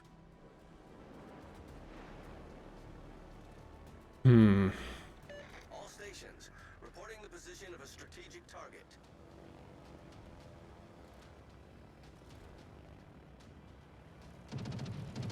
Okay, might get lucky here. German DD's not extremely maneuverable. Nope. Slides right between. Oh, he clipped one.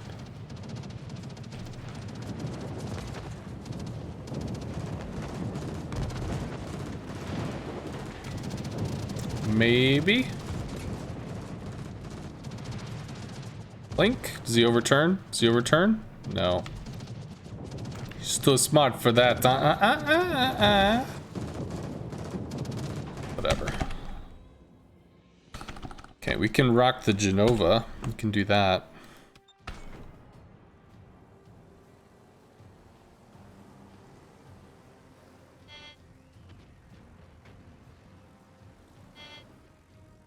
Frederick the Greater? Frederick the Cheese Grater.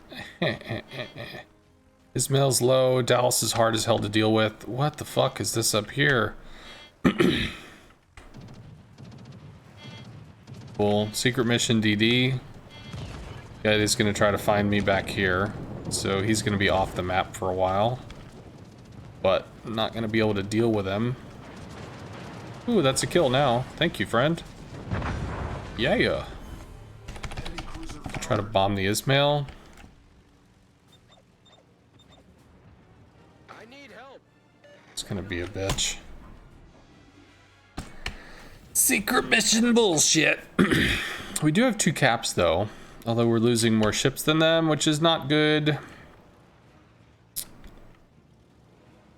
We can try to keep Newbie in the dark. He might divert. No, looks like not, but we can still get the Ismail kill, which is good. Ooh, I can rip into an emerald. Oh, I don't have any rocket planes. I threw them all away dealing with this fucking Dallas. That's not good. Maybe? We go. Enemy battleship sunk. Alright, I really don't want to throw more shit away on top of that damn Dallas. And we're detected because this dude's back here.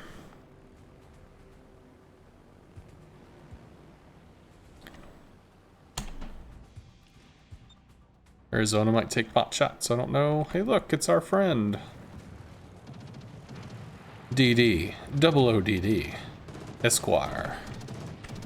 Oh, he eats both of those. Fuck yes. Go away. Thank you, sir. We're sunk. Much obliged, Commander. Thank you. All stations requesting fire on the designated. Oh, that's the next problem. We're gonna take A, only the 2 battleships, but they've split off. Once they do, we can take B, and then they gotta come all the way back to get it. All stations. Agincourt off in the middle of nowhere. Interesting. Work on the Arizona.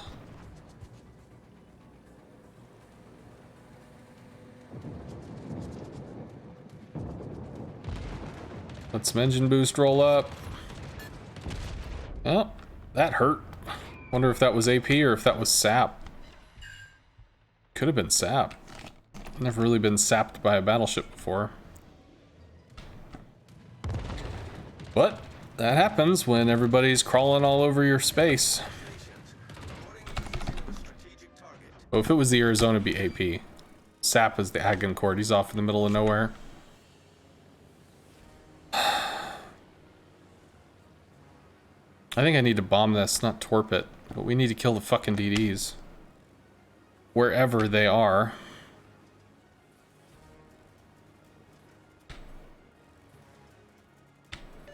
Agincourt is British? British? Is that like a tech tree thing? I don't know what the hell the Agincourt is. Maybe I just never recognized it, or is it special? I don't know what the hell that is.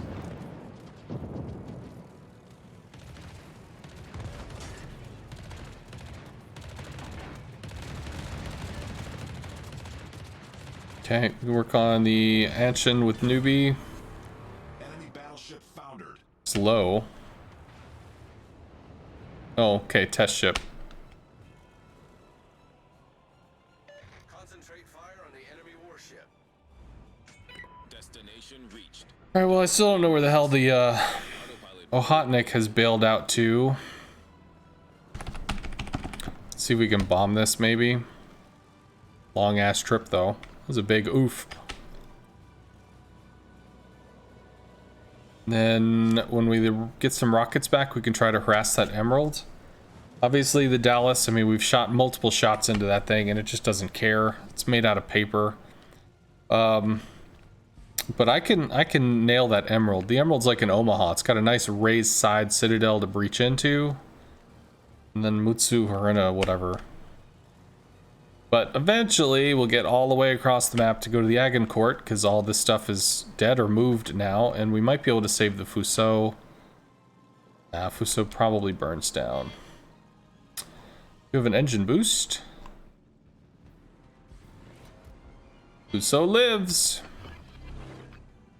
So either he kills it or I kill it. Oh, he took his shot.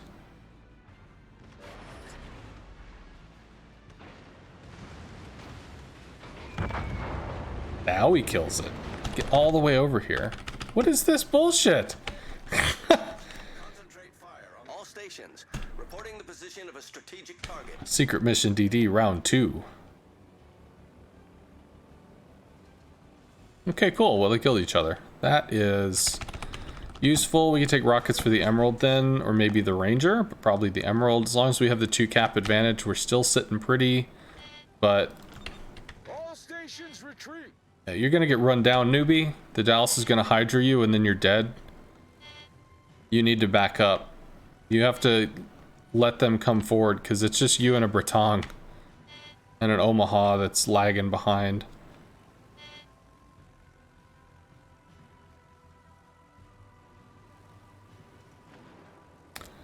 Give a fighter, see if we can fortify this. Yep, there's the Dallas.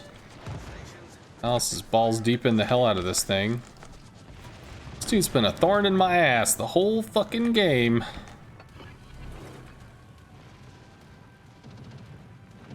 If you got a smoke, you need to blow it, newbie, otherwise you're gonna get punked. Nice, down to 1600. I don't have shots on the damn Dallas. So newbie's dead.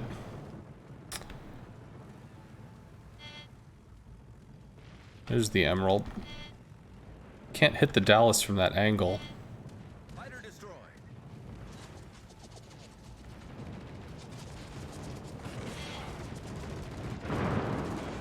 Destination reached. Alright, so the Dallas got hit. Oh, come on, come on, come on, come on, come on. Yeah, you want to broadside me or you want to broadside him? Who you want to broadside, bro? Well, ideally, nobody. Yeah, I know, but that's not an option right now, because the game is almost done and you need to get off this fucking map. You got me? That was not enough citadels, sir. Not enough citadels, sir. Autopilot mode enabled.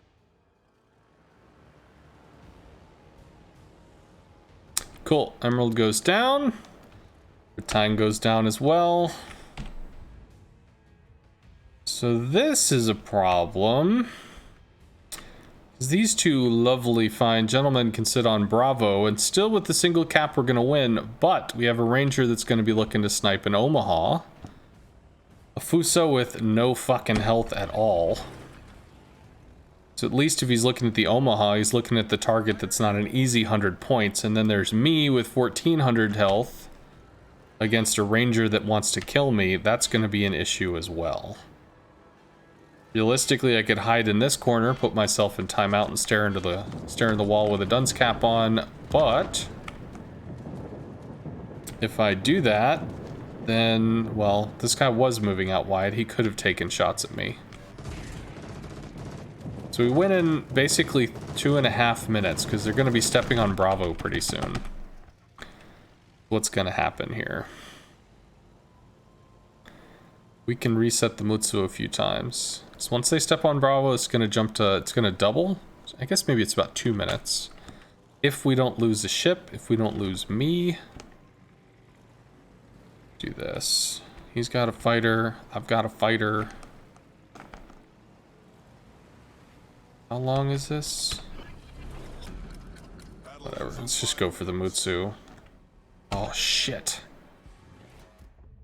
Ooh, we're gonna have to be ready to turn out once we get lit. Fuck. Good hit from the Fuso. He's got 14k. 14k is not easy to murder. We're about to be lit. Which means we have to turn out or turn in. We're gonna have to turn before Fuso is like, hey, CV, and fucking murders us. Which is what happens now. Autopilot mode disabled. Do we get murdered? Did he shoot the Omaha?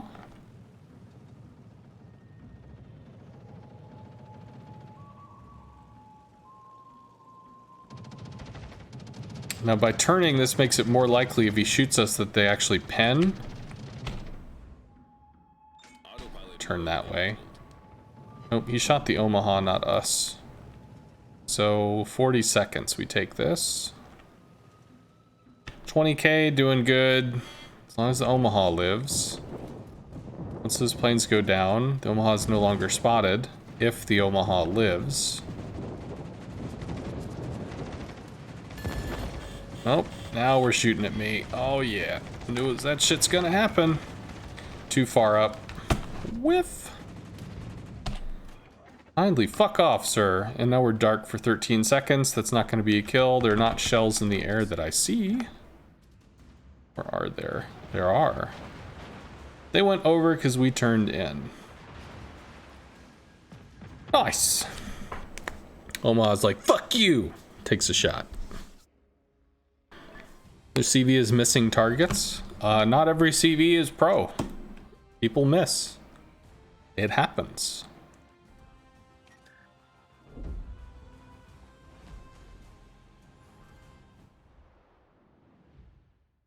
I have 2 left. Yeah, I'm really not interested in doing that, so we're just gonna turn this off so it's not wasted. Because it'd be kind of dumb to waste it.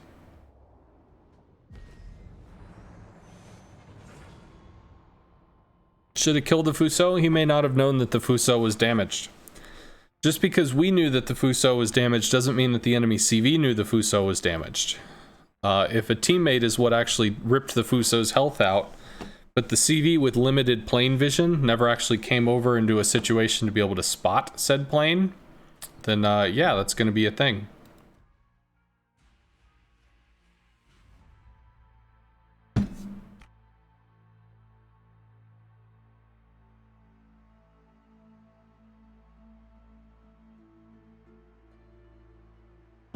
Yeah, Lego.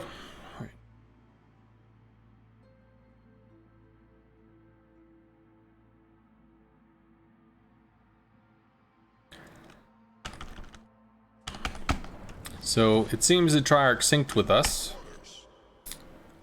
So that's cool. I strike the Pensa, the Emil Burton.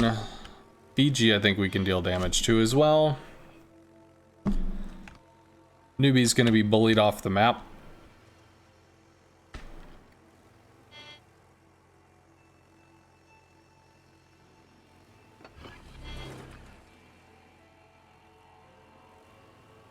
Fighter airborne.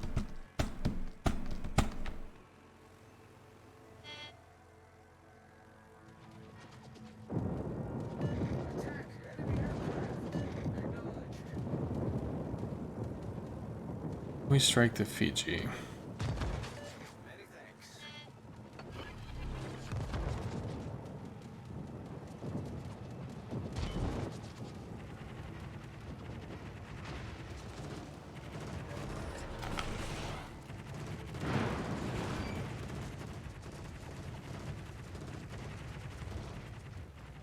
Fiji cuts in behind the island. Ooh, but the Fiji knows how to play. Maybe? Okay.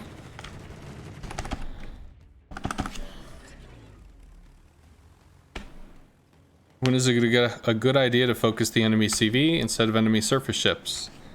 When you are able to remove the enemy CV and lower the threat against your team faster than you are able to remove another ship or lower the enemy threat against your team. So me killing this Fuji could result in our team having an easier time faster than me spending 10 minutes trying to hunt down Triarch's Ryujo and kill him.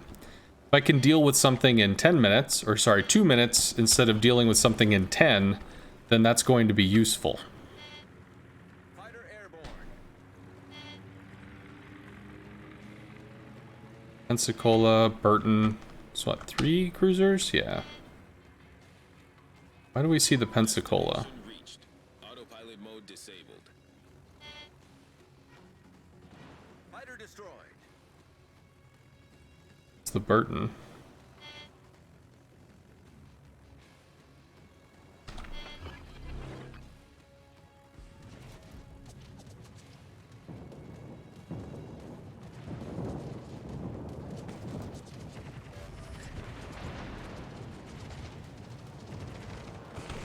Should be good. Or not. Can we do this though? I think we can. Probably only get to shoot with one plane though. It's still should be significant. No citadels, really. Well, fine. You be that way. Assume the Hatsu's gone wide, newbie. Although maybe he's farming from smoke, I could be wrong. You have bombs, work on battleships with that, or something. Autopilot mode enabled.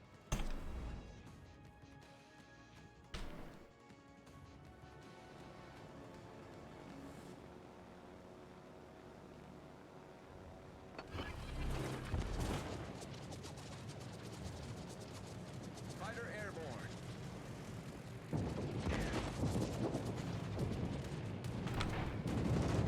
The drop that should result in one, maybe two hits.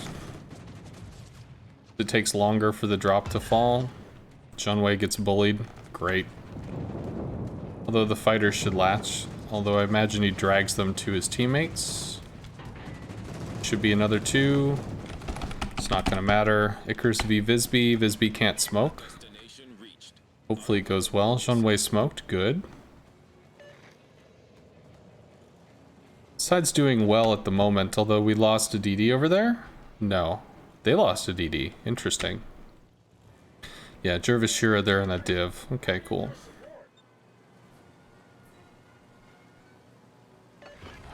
Looking for the Leander. Those planes go down or no? I don't think they do. Go for what? The Cavour? Guess so. Newbie, you ready to kill this Visby? Or Hatsuhara or whatever? All stations, concentrate fire on the target. Acknowledged. Hatsu's pulling forward. Hatsu is lit. Hatsu is smoked. Hatsu is shot at. Hatsu lives.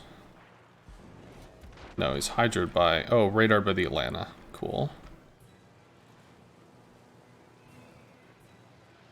Probably gets nailed here. Icarus cross shots.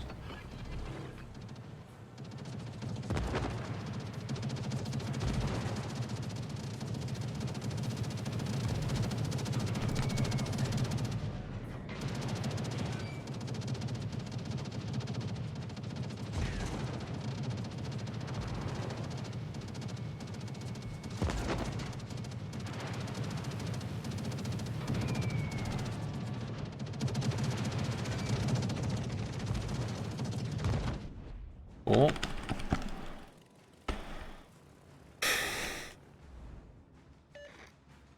Autopilot mode enabled. Haruna.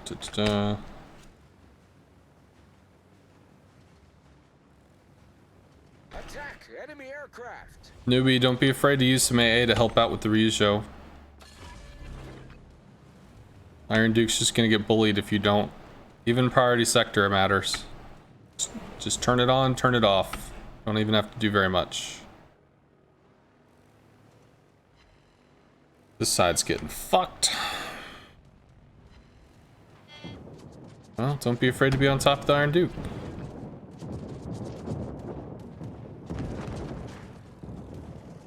Because you know he's gonna bully the shit out of it.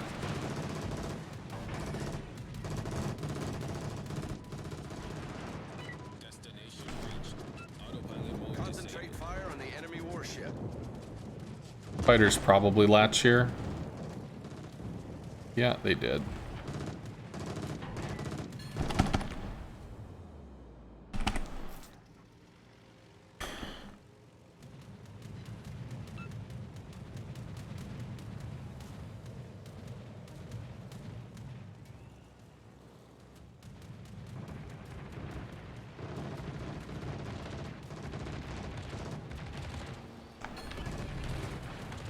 Good.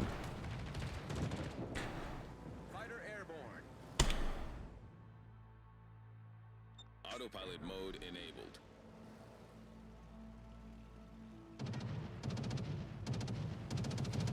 Bisbee, rocket planes coming out for something. This dude, I don't know, as long as he can do stuff, I don't care. But he seems to be off in the middle of no man's land. Charlie's falling. D is a weird clusterfuck of who knows what's happening. We get a single citadel. and a pen. That's a kill. Okay, so if we get a single citadel, this is a kill. Eventually a single citadel and a pen again. Come on. Go to hell. That's not... Come on. Give me a single fucking citadel, bro. Come on.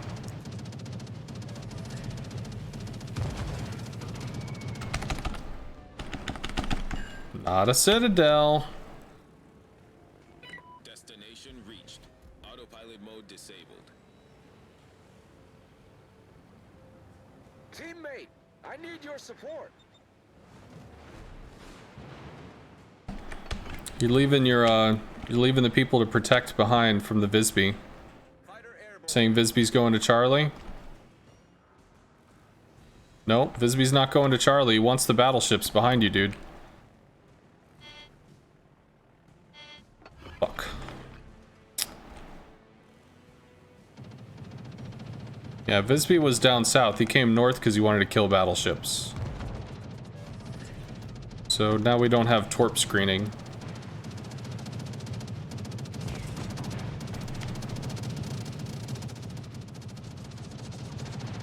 Right, he did. Try to pull the Visby further away from the Iron Duke. Ex-friends. Ooh, wrong turn. Interesting choice. Eats one there. Nope, dinked it. Dropped too close.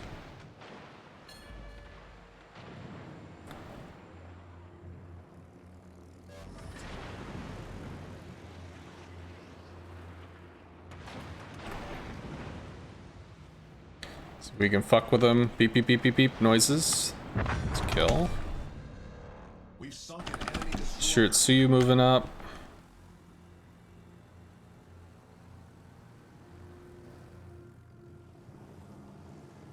Is there a difference between dropping the AP bombs high or low? Yes, the angle that the bombs are dropped. So, well, technically, there's no difference in pen whether you drop high or low. That's not altered, it's not changed. Son of a bitch. Come on, guys, get the fucking ship. Kill the thing. Kill the thing. Still a Pensa. Shira is low. But with this angling, maybe. He's turning more. He's dead. Good. Britong is low.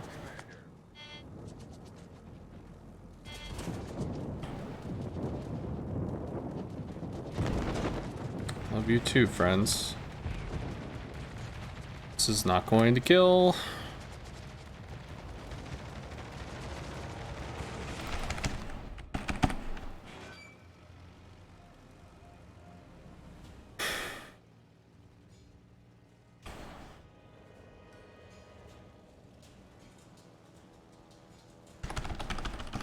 This is interesting. Autopilot mode enabled. I need intelligence data. Yeah, you really don't want to fuck with that newbie. Like, kind of at all.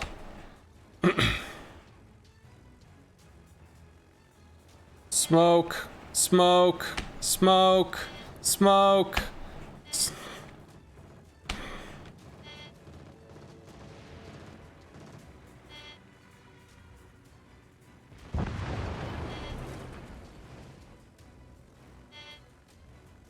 Fighter airborne. Alright, so we have a Janway somewhere and an Atlanta. I don't care how much he did to you. The planes were coming, they were going to spot you, and then you had a Pensacola that was going to be right on your ass. Like, there was not a way out of that. Planes were coming from the south. You're going to be spotted. You got to get the smoke out so he can't briefly light you before you're, before the server is able to update that you're unfound. Autopilot mode disabled.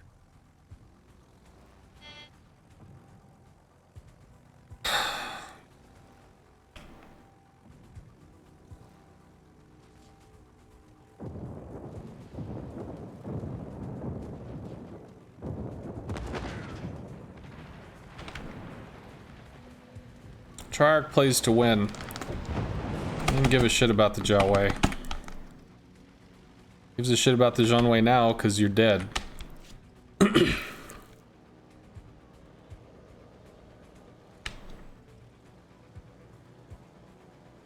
Yeah, well, gotta watch your map, dude.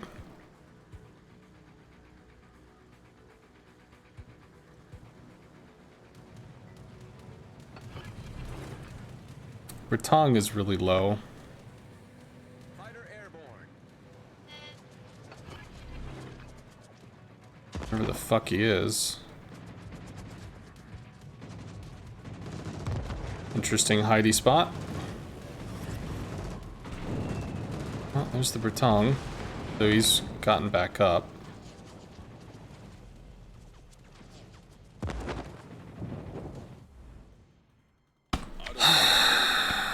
Joy.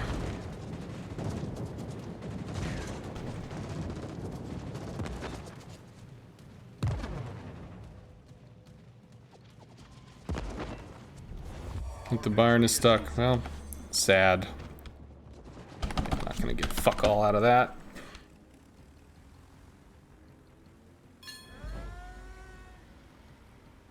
Try to get resets, maybe.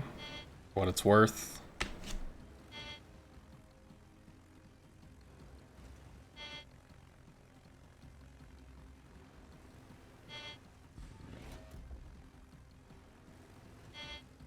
Yeah, we only have to kill 3 battleships alone. That's all we have to do. Just kill 3 battleships. Yep.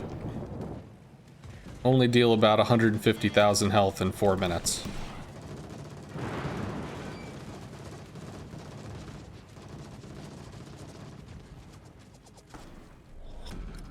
Battle ends in 5 minutes.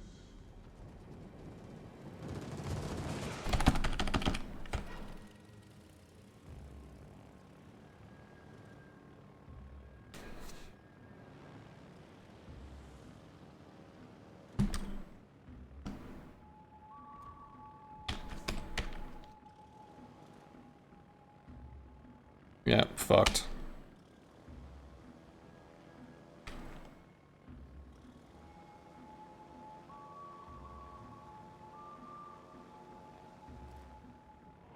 Our team depends upon you.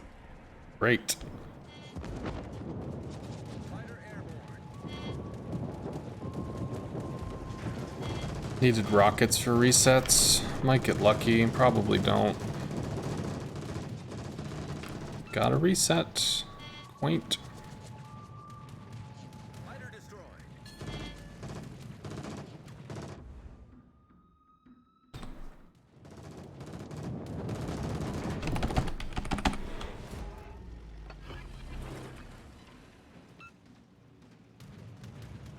Fighter airborne. Fighter returning to ship.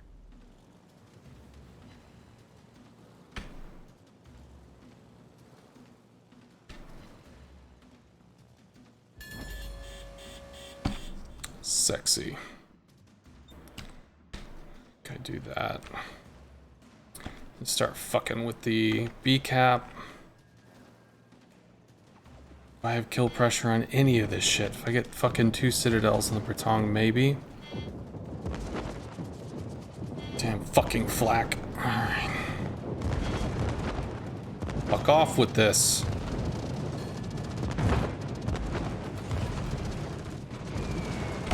Please get dunked. Useful. Fighter airborne.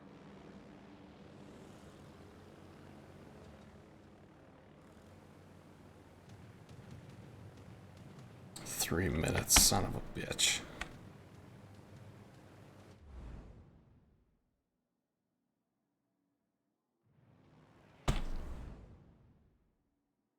Autopilot mode enabled.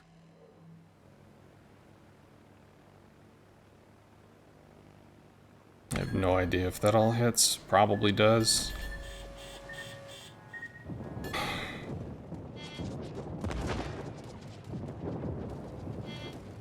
Yeah, no fucking fighters. Mode disabled.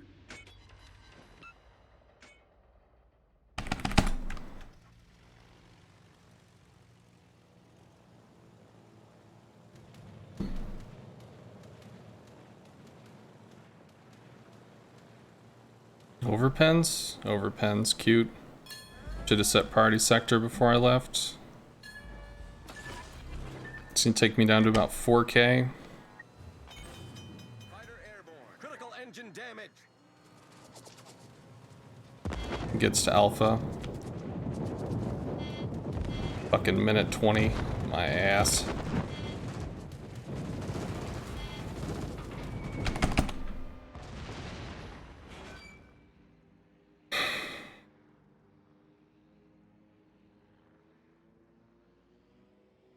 Come on.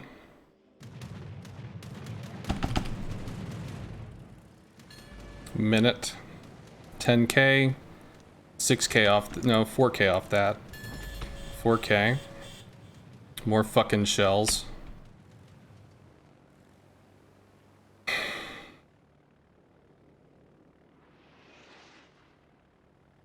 Should be bunkered up from that. Torps. 30 seconds. 2 torps a kill. Problem solved, sir.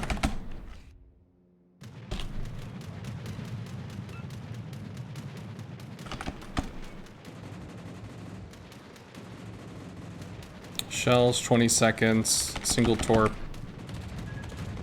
Both torps. That's a kill. It's done.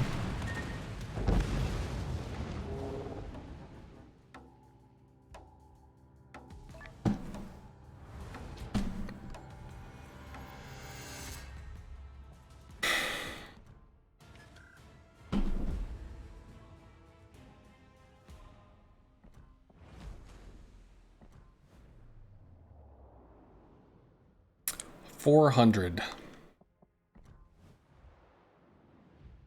Yep.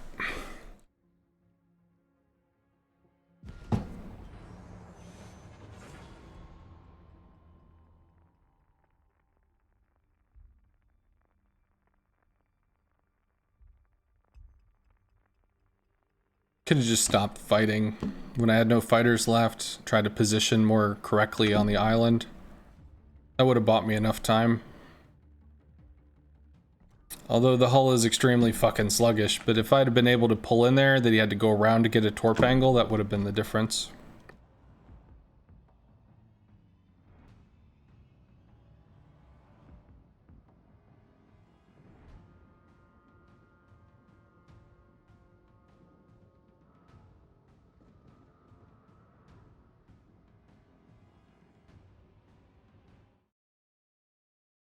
Shark, bro, I really don't want to have a conversation with you at this moment. Action stations.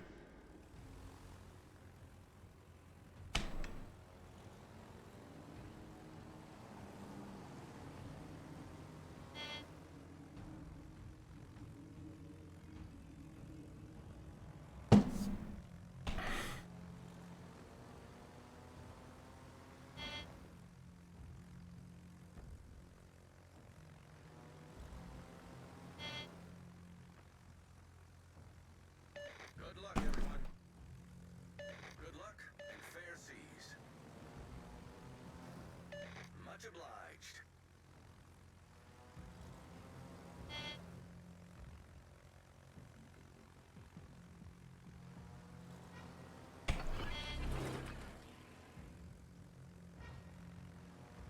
Fighter airborne.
destroyer.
All stations, concentrate fire on the target.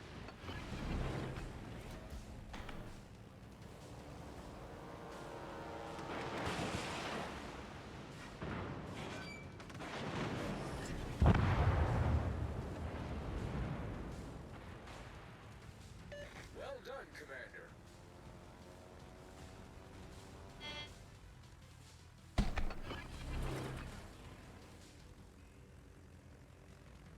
Fighter airborne.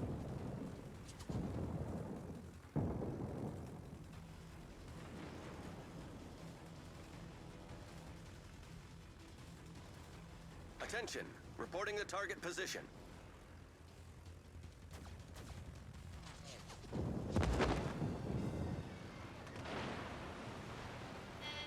Concentrate fire on the designated target.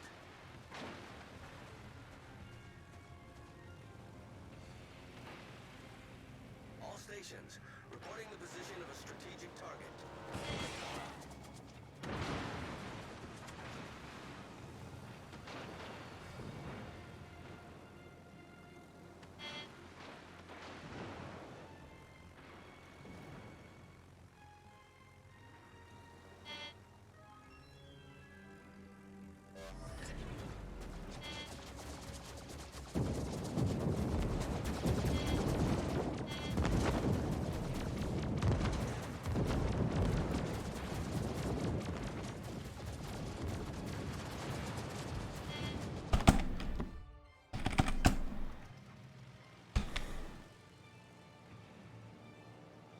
Concentrate fire on the designated... Retreat now!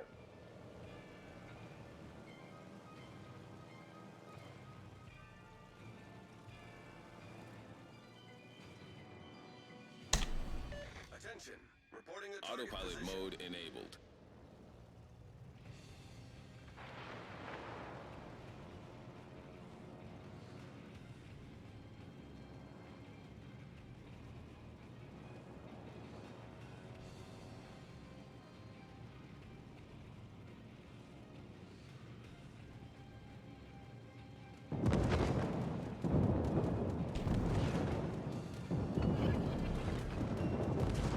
All stations, concentrate fire on the target.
stations, requesting fire on the designated target.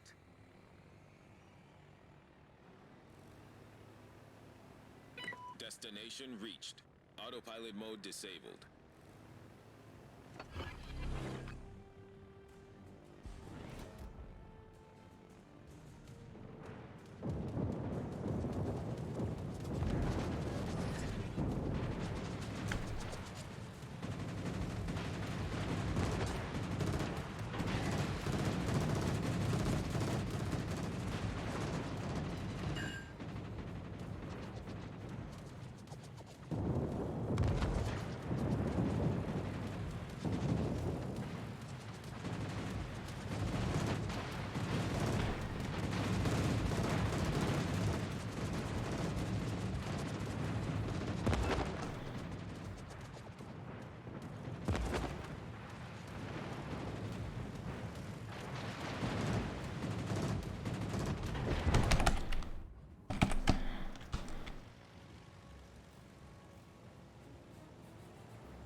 Our victory is in sight.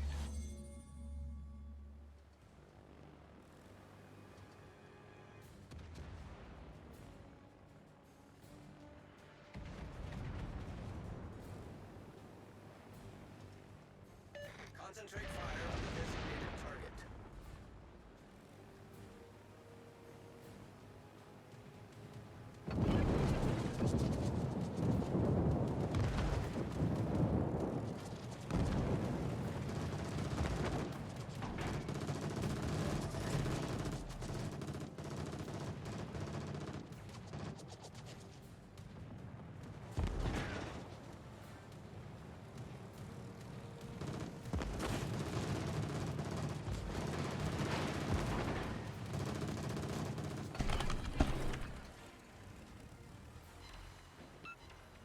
Fighter airborne.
Enemy battleship foundered.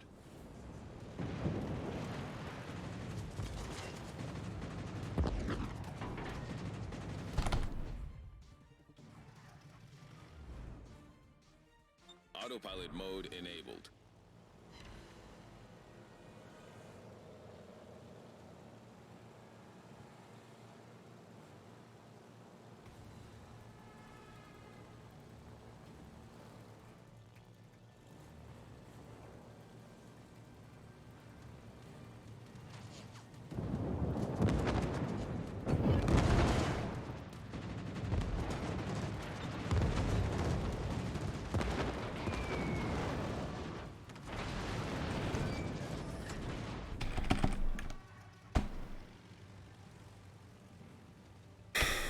Autopilot mode disabled.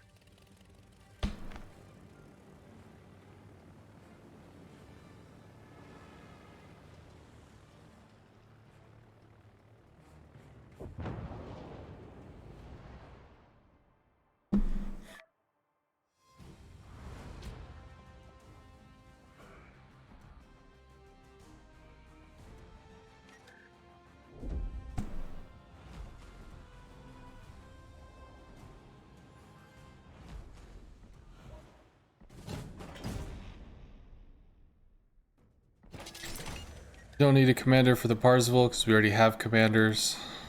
If I wanted to go into a brawling spec, I could choose the advanced damage control from the armory. Pretty much just going to pick the plain ones. At this point, it's a little divergent. You could take additional attack time with the rockets, but because of the AA at tier 8 and up, you're not going to have the time to linger to make the shot.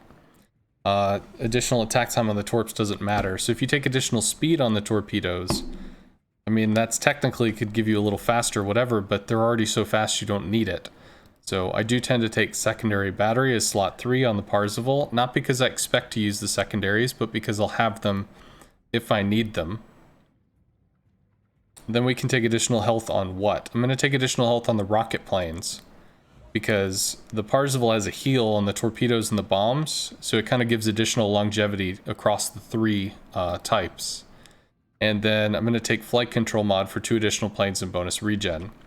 If I wanted to go a purely secondary spec, granted Hidden Menace is currently not functional, or not functioning well, so I would not recommend a full concealment spec. If you wanted to go full secondaries, you could use double conceal with the commander and concealment systems to bring your concealment range down to your secondary range.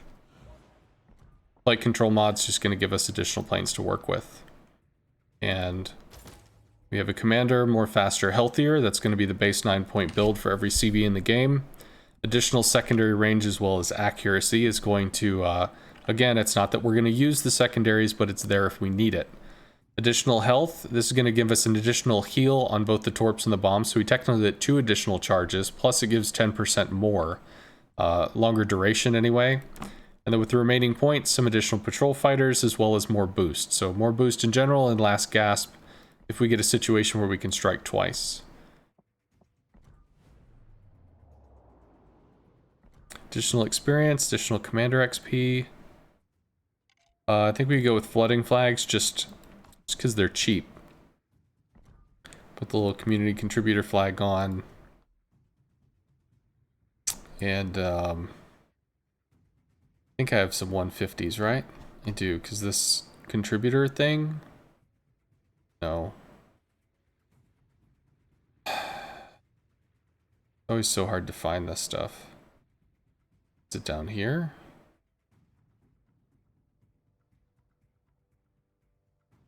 I don't know where they are.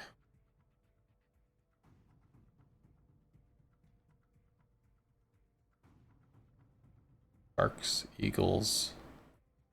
This. So, it'll give us plus 150% to experience. It's going to help us with our grind. We're going to need 18,000 to pick up on the planes. We've got, let's see, if we look at the bombers, additional health, additional speed, basically additional almost 10% damage for the drop. Okay, more health, more speed, 10% damage increase. For the torpedo bombers, it's a 50% throw weight increase because we're dropping 3 at a time instead of 2. It's more health, it's significantly more speed, it's better regen, it's more planes on the deck. So the torps is actually a pretty huge upgrade. And rocket planes, gonna Gonna go from 2 to 3 planes, so it's a 50% throw weight increase. It's more health, it's more speed, it's better regen time, plus it's more on the deck. Which is pretty cool. So these two are probably going to be the first things we look for. Most likely the rocket planes over the torps, because the rocket planes are more kind of the lifeblood of the German stuff. Cool.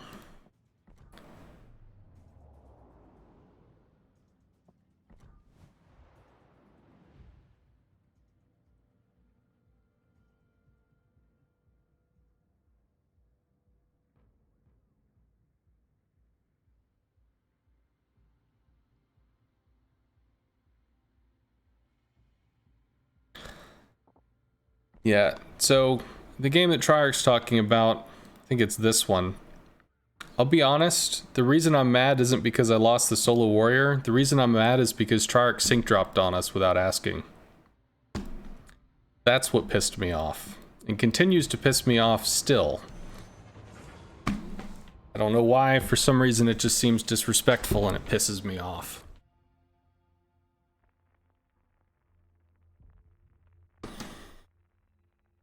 So unfortunately my mood has soured, but normally in a regrind stream I'll try to earn the upgrades and go piece by piece. But frankly, if I'm just gonna stay fucking mad, then I'll just turn off the game.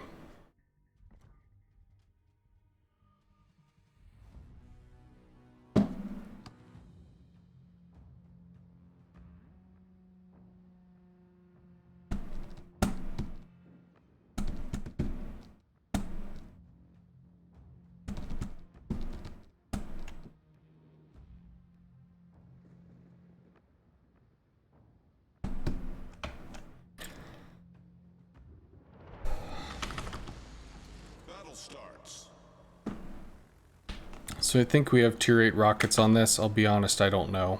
I don't know what the base version is. But if these are tier 8 rockets, which they probably are with tier 8 pen, we should be able to pen the tier 8s and tier 7s. Probably can't Citadel of Colorado. Maybe we can. We can Citadel and Eisenhower. And likely a Lion.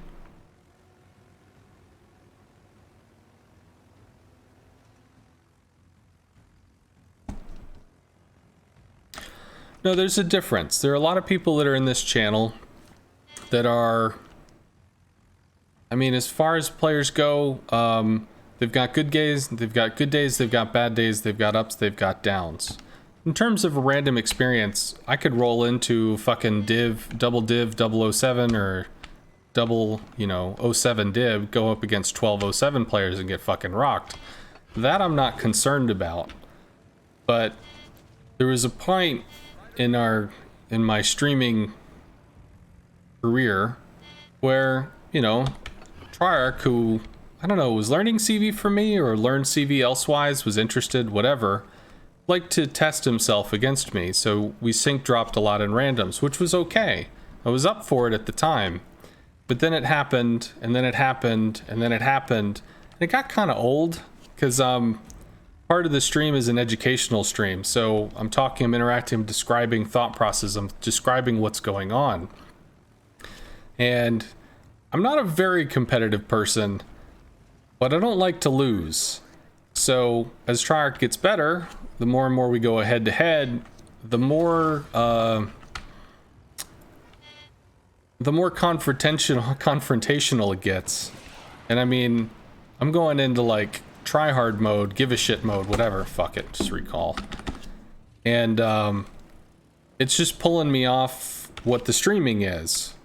So there's some days that I'm up for it. There are other days where I'm not at 100%, where I'm not interested in competition. Don't give a shit, don't want to do it, win, lose, don't care. Just playing, streaming, doing the gig, doing whatever. But to be constantly put in a situation where it's like, well, what are my options? I can hit escape, exit to port, and go out and play another game. Although I really don't know if that gets you banned, so I'm not interested in doing that. I could torpedo my own hull to kill it so that I can move on, but then that's just a meme. So then you just get a bunch of people sync dropping me so that I can torp my own hull and move on with fucking life. Or I can just deal with it. And dealing with it was cool, but there got to be a point where it got old. So I told him, if you want to sync trot with me, that's cool. Ask. Maybe I'm up for it. Maybe I'm not up for it. Give me a part in this decision. Because I mean, you know, we hang out, we spend a lot of time together in terms of being in the stream and whatnot. Just do me the respect. Ask. That's all that I'm requesting. So we go against Triarch all the time in ranked. Hey man, ranked is tryhard mode. I get it. If I'm queuing up for ranked, it means that I'm ready to deal with whatever the fuck ranked is gonna bring. Okay, you know, that's valid. I'm good for it. But in terms of general stuff, I guess again, it just feels disrespectful to me, which is why I'm angry. I was angry when we started the match. I was angry throughout the match. Got really angry when the match got to the end. And I'm still fucking mad. So, that's all.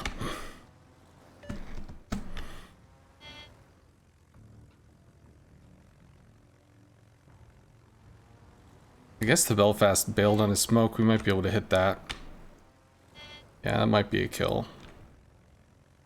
So this is awkward. I think we lose here. We don't have a DD. Jervis probably gets outplayed. Try to hit this. Maybe they have an entry. I don't know. I think I have to run up here because I'm pretty sure this just gets dunked.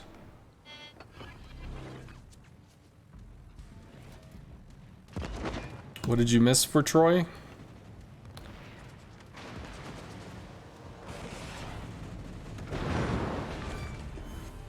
Enemy cruiser foundered.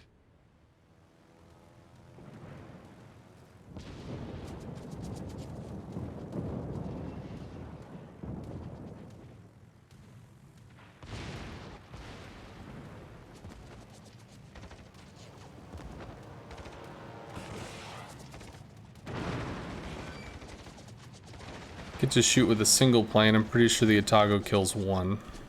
Yeah, especially with the Colorado and stuff joining in. Oh my god, please turn. There we go. Love you too. Whatever, it's fine. So you take about 10k. No, I'm not playing ranked. Just doing randoms and regrinding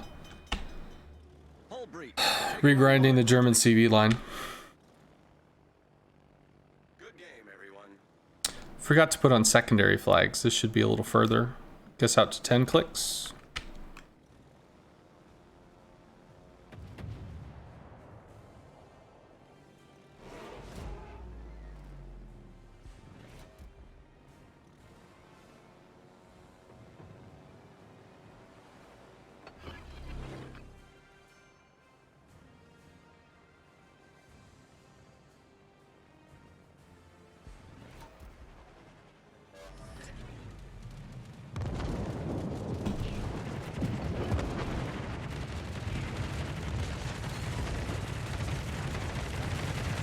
This is still super sus. These guys are all gonna get murdered. Maybe we can cut in on this. I don't think I have a line on that. Maybe I do. He's turning out. Problem solved, sir. Do I? I do. Ooh, that's tight. Oh, sexy. You better. Now we're dead.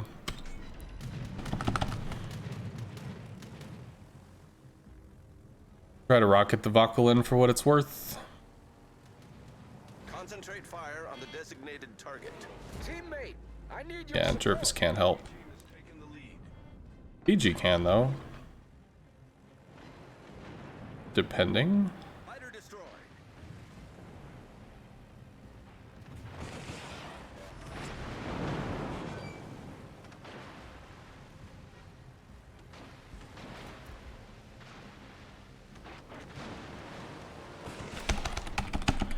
Trying to bomb the Colorado. Enemy destroyer foundered.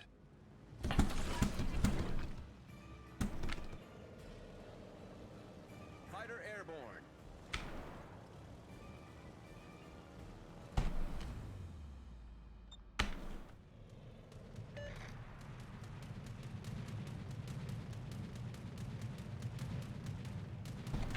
Colorado's dead.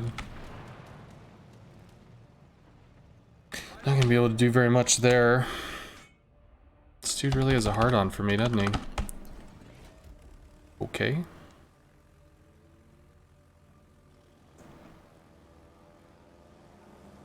Interesting choice here. Autopilot mode disabled. Why are you... CV, why the fuck are you turning that way? Oh, it's doing silly CVAA shit.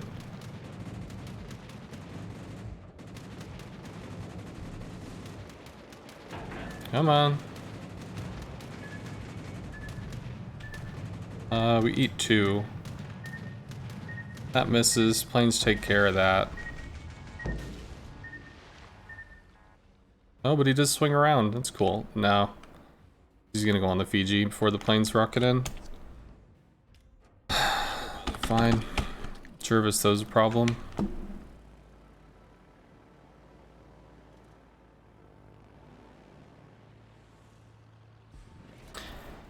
You've played 35 games and at a 46% win rate. Not bad, as I'm a 61% win rate and PR 2200 player. What? Oh, you mean ranked. Well, yeah, rank can be frustrating.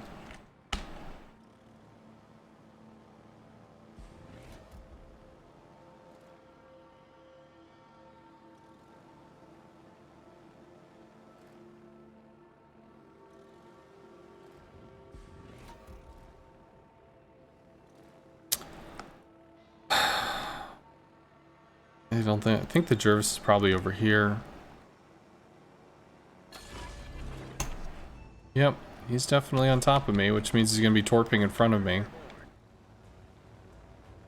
Yeah, these guys can't help because they're too low health. I do have secondaries for what it's worth.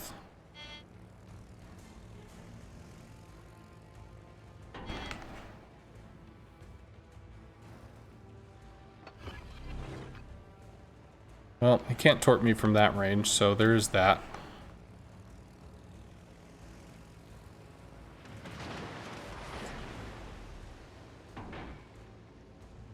Cool. Couldn't see because the water splashes. That might arm. It does. Cute.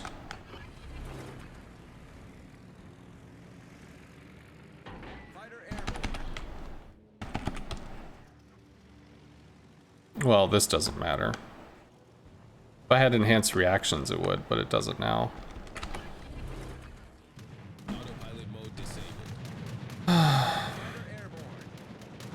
Come on. Well, I guess it did matter. Cool. Sexy. Back out torping a fucking Jervis. What do I do in CV snipes is drop fighters onto their fighters and deny spotting and get to cover. CV snipes. I mean, whatever. Sometimes they're gonna go for you. You just have to respond. That's all. That's how it goes.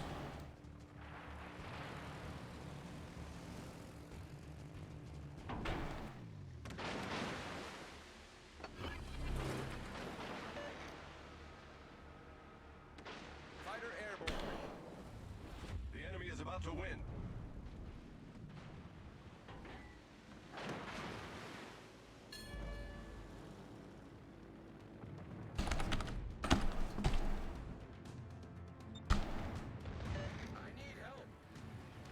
I mean, to be fair, I should really be trying to use the secondaries. And at this range, I can secondary and turn out if I have to, if I'm concerned about the The ship is on fire. torp threat. Oh my god, do I have to like drive the hull? Come on. CV. You can turn. You can. It doesn't know what turning is. It's freaking out because of the edge of the wall. Son of a bitch. It's not fucking hard. Just turn.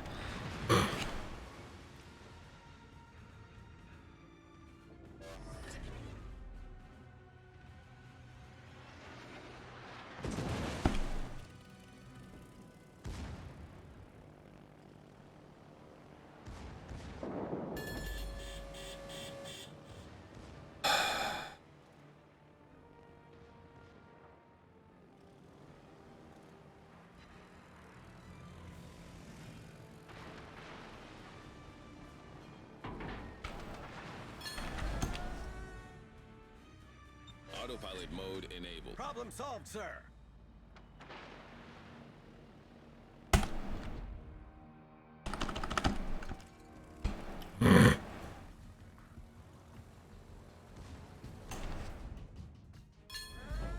Sure.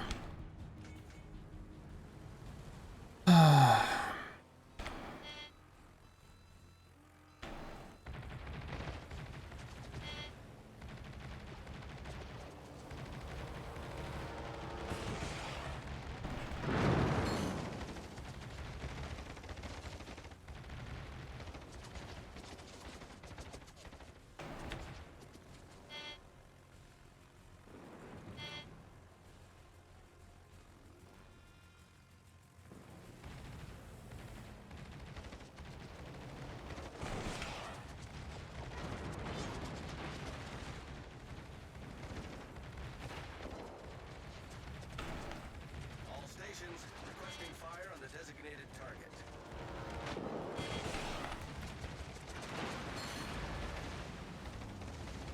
The ship is on fire.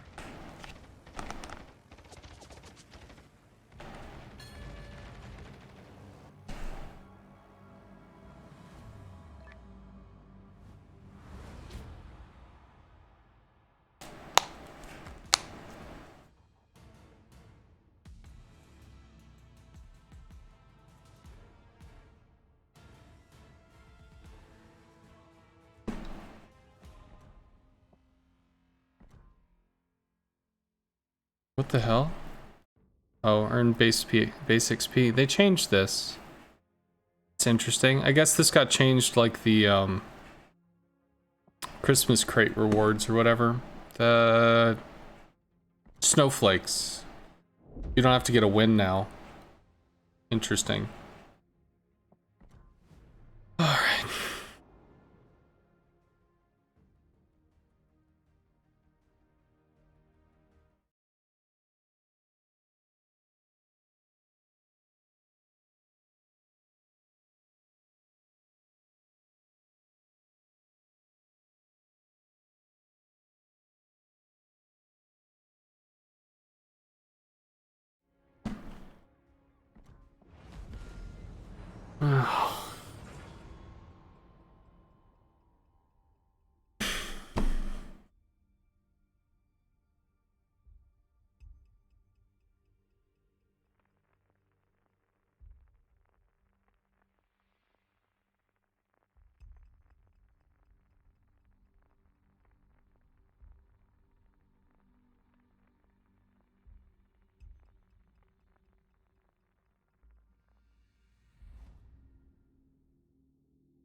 Action stations.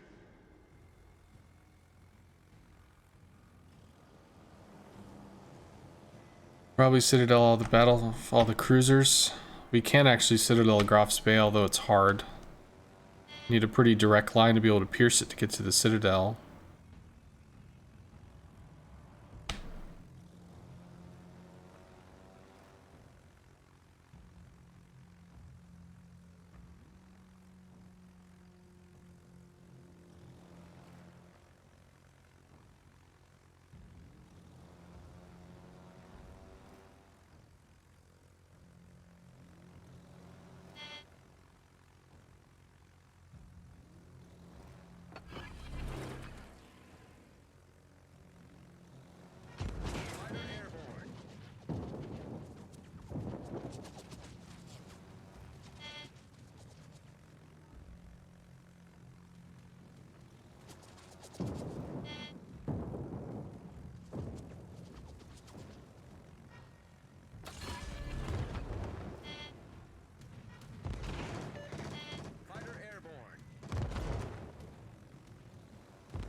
Fighter airborne.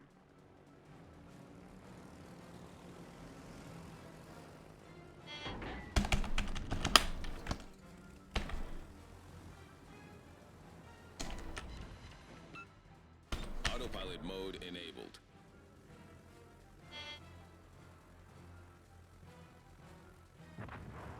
Attention. Reporting the target position.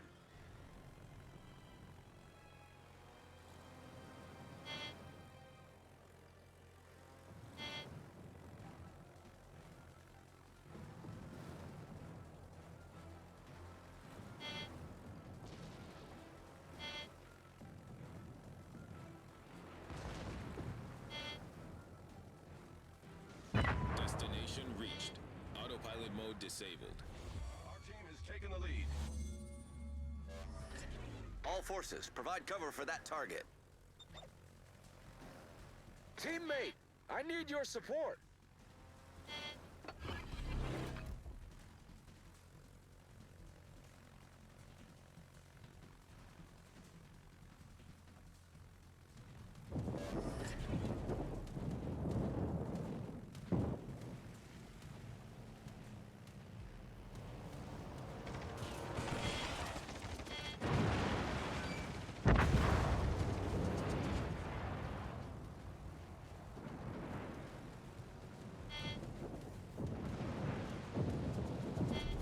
Our team has taken the lead.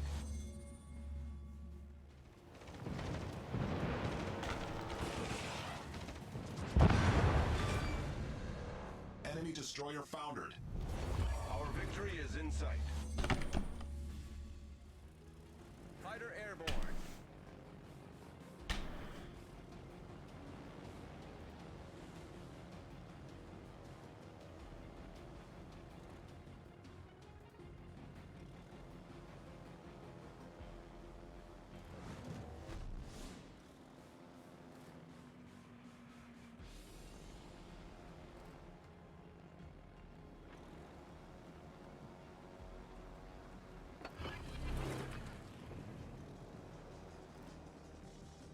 Fighter airborne. I'm gonna torp across the Benson, see if I can cut him off from running down. Torp across the Molotov, try and torp him. Stop him from running down the Benson. Try and give him some space.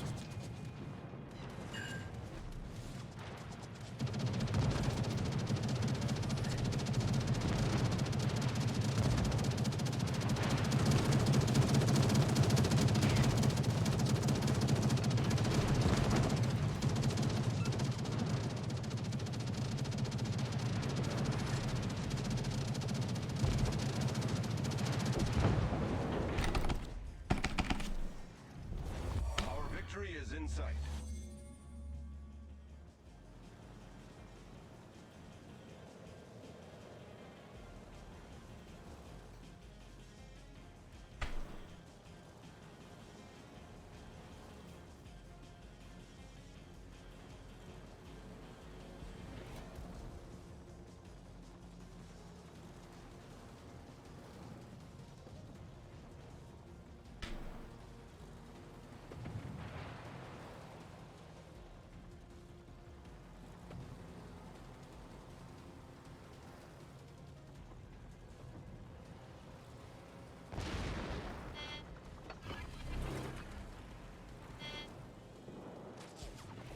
Fighter airborne.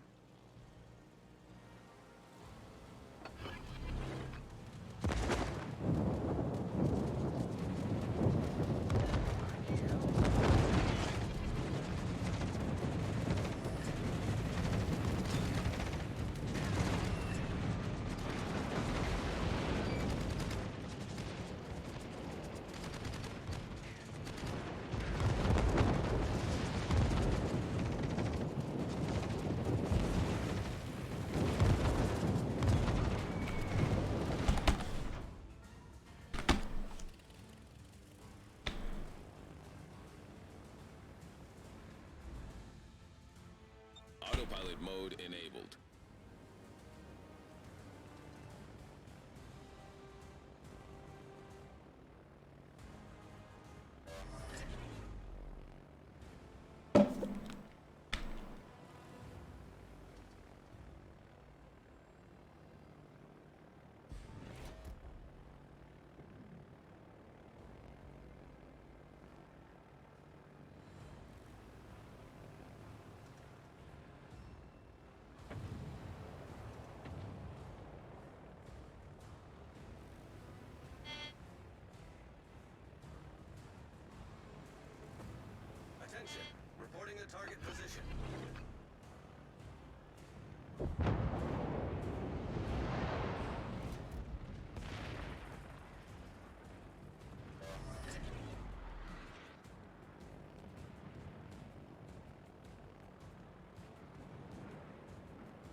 ship foundered.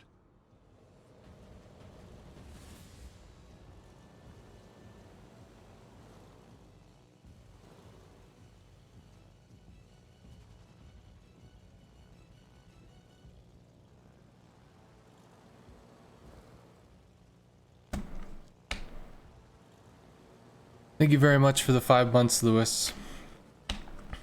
And at tier 3, man, you've been exceedingly generous for a very long time, sir. Goes okay. I just got really mad, and it takes me a while to snap back from that. So, kind of out of it. Shit happens. One more and I can upgrade a plane. Wanna play? Kinda not. Thank you very much, Paka, for the subscription for the Prime. That's just generous of you, sir. Better players have left due to players playing above the level of skill. Just one thing for the conversation people are having in chat in regards to the game's getting worse, the game's getting dumber, the players are getting blah blah blah.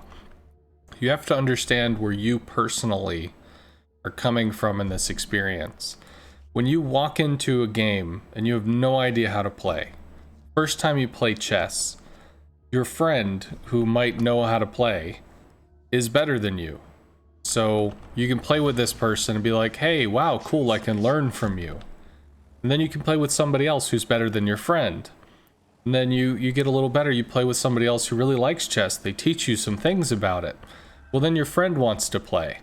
But your friend really wasn't that good. Didn't really like the game, kind of played it for fun. Well, now when you play with your friend, it's like, oh, this is disappointing. You don't know what this means. You don't know what this is. You don't get this move. You don't understand this position. So as you advance, you start to see the other people and where they lack the information that you have. It's perfectly normal for this to happen. For instance, in World of Warcraft, people had no idea what aggro was. They had no idea what the threat table was. They didn't understand how to tank. But as you learn, as everybody learns, as the community learns, everybody teaches, everybody describes, everybody knows, and then everybody expects everyone else to know. It's the same thing in World of Warships. You have people that have played this game for years that know things off the back of their mind. You could ask a question to be able to tell you not only this, but the history of it, or like this number, that number, blah, blah, blah. It's not that the game is getting dumber. It's that you're moving forward. And it's harder to look around and see people that haven't moved up with you. Because the higher you go, the less people are at your level. Now, some people don't realize that even though, you know, you're learning more, you're getting better, you're not actually going up. You're just stagnating. In some cases, you're going down. You might be frustrated with that. That happens too. Everybody's going to have a natural limit, a high that they're going to reach, that they're going to stop at. Sometimes people accept this, sometimes people don't accept it, and they try to push past it, or they get frustrated. They lash out, or they give up. But it's worth remembering. Like World of Warcraft, for instance, they have World of Warcraft Classic. They released the original game because people had such wonderful, beautiful memories of World of Warship Classic, or sorry, Warcraft. But when you go back and you play it, it's so extremely simple. It's so easy to do the things that are requested of you. So easy to kill the monsters, or do the raid boss, or hit the thing, or do the whatever. It's remarkably simple. But back then it was hard because you didn't know.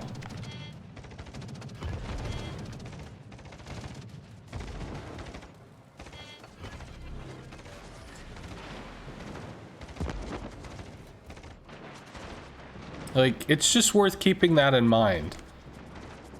Everybody starts somewhere. Every kid has to learn to read before they can actually read books. And every time you have a baby, that baby, just because you learned how to read, doesn't come into the world knowing how to read too. You have to go through the process of teaching the letters and teaching the sounds and how the words form and all this every single time, every single new person, every single experience. It can be wearing. It can be weird. But it's just truth.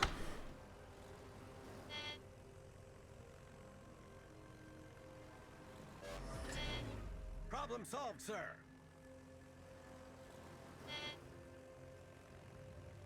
You need to qualify for Formula 1 and wows you get to tier 10 without knowing anything about the game.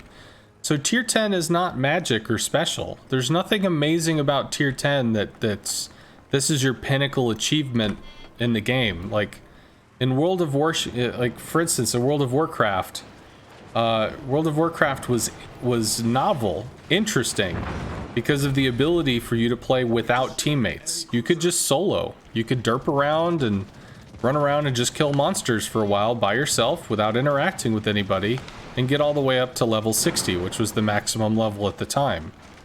You didn't have to be a high-end player. You didn't have to know mechanics. You didn't have to know the ins and outs of raid bosses and threat mechanics and how spells interact with each other. You just right-click on the enemy and you beat the shit out of them, and then you move up a little bit. You just do that enough, you get to level 60. There's no like tier 10 means I am a master of this game. Tier 10 just means that you have access to a ship that hits harder, shoots better, probably moves faster, and has a few consumables and perks and stuff. It doesn't mean that you're a great player. It means that you played enough that you got up to the level of tier 10. And technically, if you're a free-to-play player, usually around tier 8 is where you kind of want to stop playing, because as you get to tier 9 and tier 10, you actually expend more resources than you earn until you become very skilled at the game. Or you spend money and you purchase like a perma camo or some kind of flags or something that are going to offset the amount of money that you lose. Are they gonna ram? Looks like it. Well, that sucks. Just drop this, come out with the rockets, stay on the DDs. Concentrate fire on the designated target.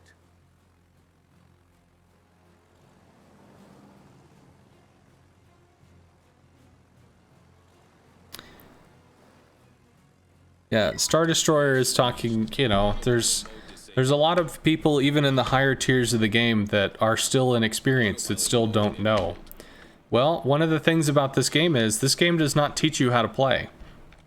There's not actually a rule set in how to play the game. This game wasn't designed with one way to play them all or one way to whatever. Literally, they just made a bunch of warships. They stuck them on a map and said, hey, go shoot each other. And people obliged. They ran around and they grabbed their little ship and they shot at each other and stuff, and it worked. So they added more ships, they added more gimmicks, they changed the way shells move, they changed the altered, tweaked this, and they came up with just like, if you play a fighting game, you're gonna have different types of fighting characters. You're gonna have slow guys that when they hit really hard. Or they have a lot of health. You can have fast guys that have low health, but when they hit multiple times, and like different gimmicks, different styles of play. World of Warships doesn't have that. You just pick your ship, you go out on the map. If you take a point, you get points. I mean, realistically, logically, you can sit and you can learn how all this stuff works together and figure out great ways to do it better than other people. But for the most part, it's a free-to-play game. People are just going to derp around. It can be frustrating, I get it, but the designers have not taken... how do I put this? Okay, League of Legends is an excellent example, if anybody's familiar with the game. League of Legends, you have 5 people on a team. When they came out with the game, they had no, and I mean no, way to play the game. Nobody had hard roles. There really weren't such things as roles. Nobody even had that concept yet. They didn't have a way of thinking about what this champion was and what champion that was. Game designers made stuff because, well, you know, these are basic archetypes. This is a rogue, this is a tank, this is a mage, this is a that. And people just played. And literally, they played terribly. I mean, awful, terrible game, like...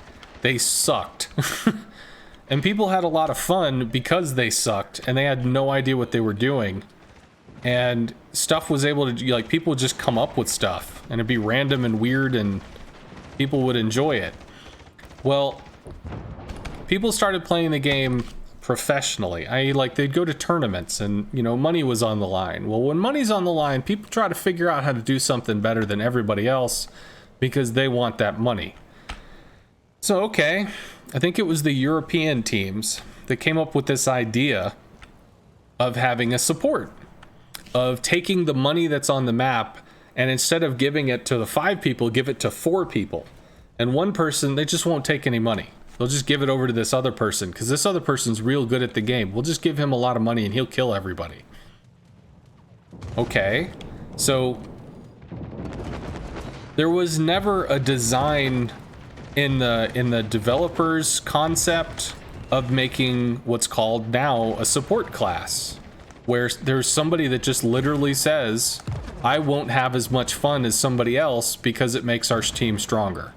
I won't make my character strong because I'll make another teammate stronger. Like, they never planned for that. But it turned out that having that position worked out really well.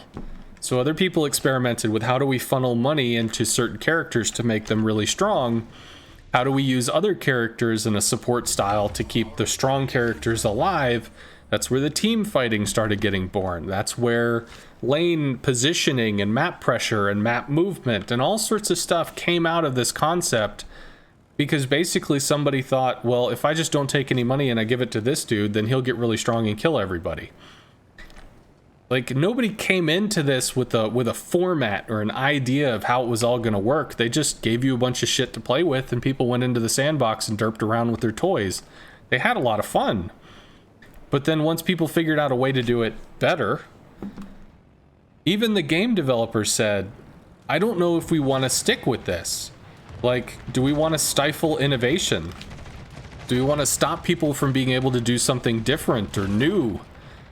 I mean, do we want to formalize this is the way that the game should be played? Because, I mean, the best players play it like this, so everybody should play it like this.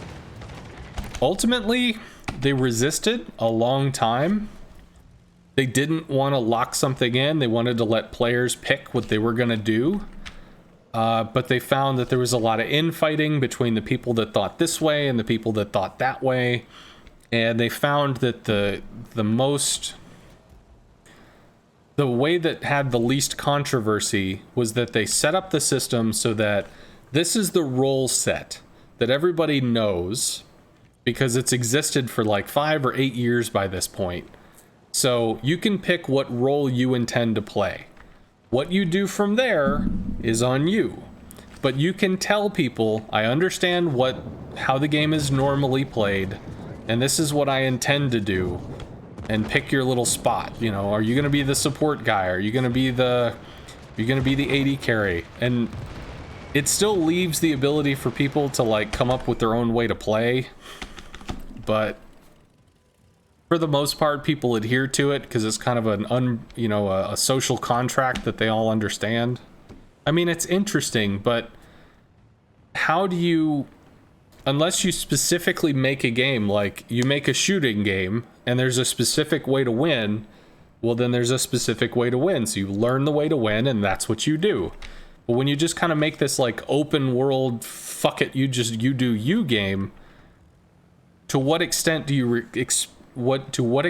respect a player's ability to just do whatever the fuck they want? And to what extent do you regulate them and say, this is how the game is played, this is what you have to do?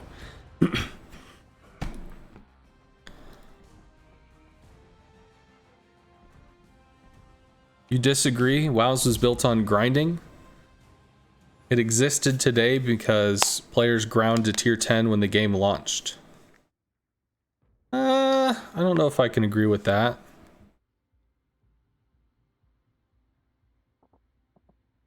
I think we take the additional rockets. Yeah. I think the reason why WoWs exist today is because people played the game and thought, ooh, this is interesting. And then they played the game again. And then they played the game again. And then they played the game again. And then they played the game again. Like, sometimes you get that genie in a bottle that people are just like, this is kind of like, it's like taking a hit, Oh man, that was good. Oh man, that was good too. You know, and they just keep going back for more. World of Warships has that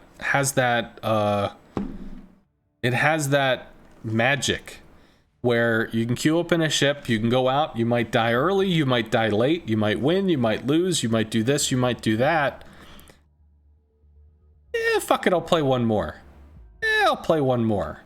And like, people's love of the game has spilled over into other aspects where people have clans and clans do events and play competitive shit together and hang out outside of the game, and it's spilled out over into all sorts of other stuff. But like, the genesis of this game is similar to what Counter-Strike is, but it's Counter-Strike in ship form. You know, there's some basic rules. Points matter, deaths matter, caps give points, things of that nature, but really after that, it's just you do you, bud. Well, the comment was in response to Luke. I understand.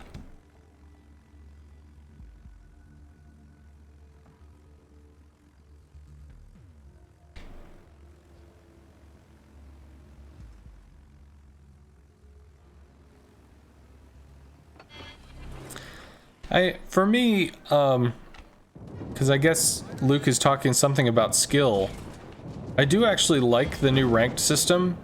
It's not designed to get the best people against the best people, although frankly I would really like if they added another division or two, or they made qualifiers kind of a little bit more limiting.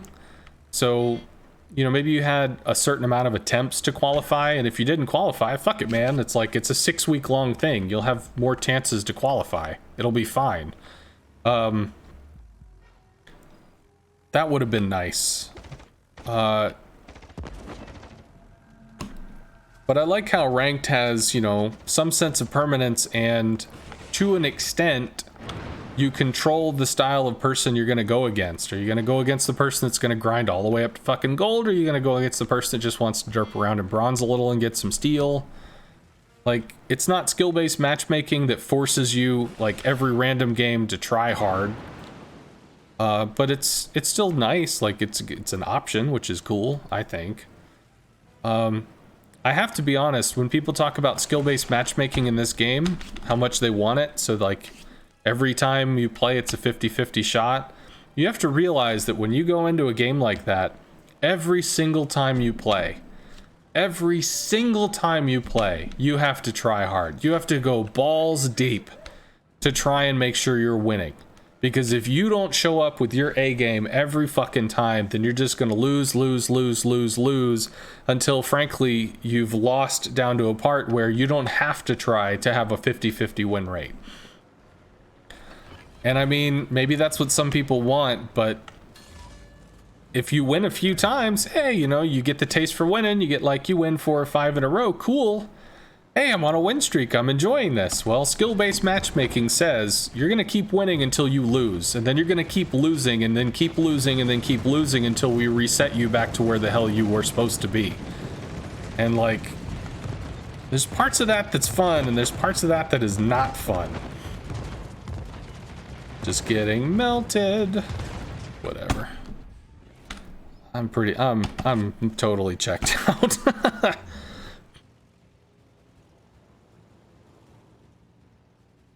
You suspect most who really want skill-based matchmaking are not playing clan battles, which is exactly that. I think most that want skill-based matchmaking are the people that don't like getting farmed. We have, you know, there's a stat in World of Warcraft or World of Warships called, you know, people refer to as PR, which is essentially how much damage do you do. A person that's going into this thing looking for PR, they're just looking to find people that are inexperienced or don't know what to do and murder them. And then murder the next person that doesn't know what to do. And then murder the next person that doesn't know what to do. And just get this number up real fucking high over and over again. Which is why you say farming. Because you're just killing cattle. You're killing things that are waiting to be farmed. That's where the term comes from.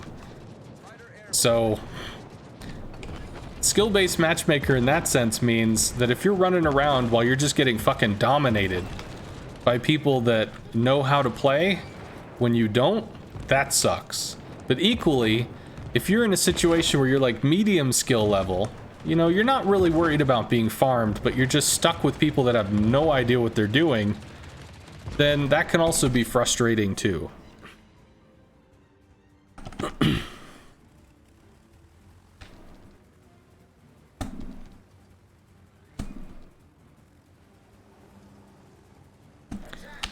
aircraft. Fighter destroyed. Yeah, you'd like to be challenged every game. There are games when you fight hard and win are the best feeling. Yeah, definitely. If in the game against Triarch where we got the Solo Warrior, I mean, that would have felt pretty cool if we made it. I still would have been mad, but I mean, it would have felt cool if we won.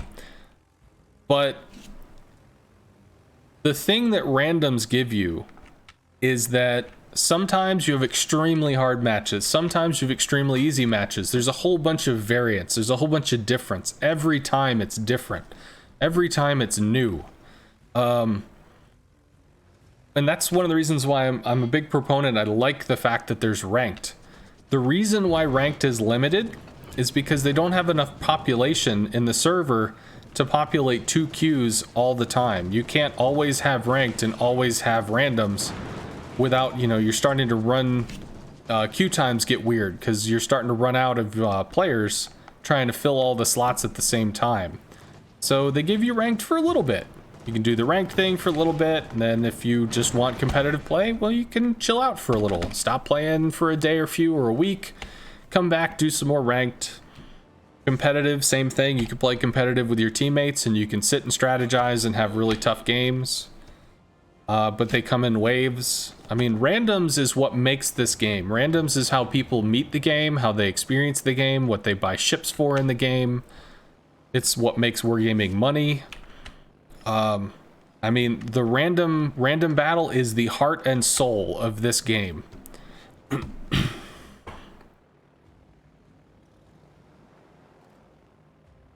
By the way, Lewis, thank you very much for the gifted subs. I saw that a little bit ago. I just happened to be talking a lot, but thank you very much, man. That's very generous of you.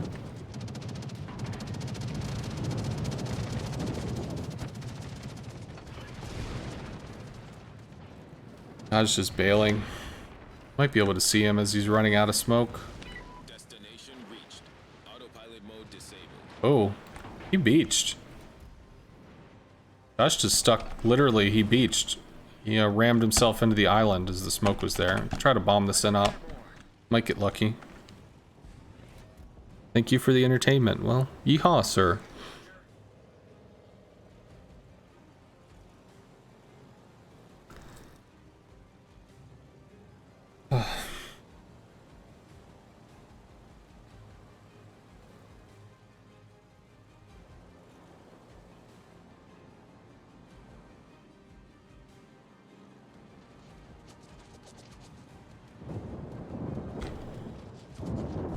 Pop the heels as we come in on the Synop.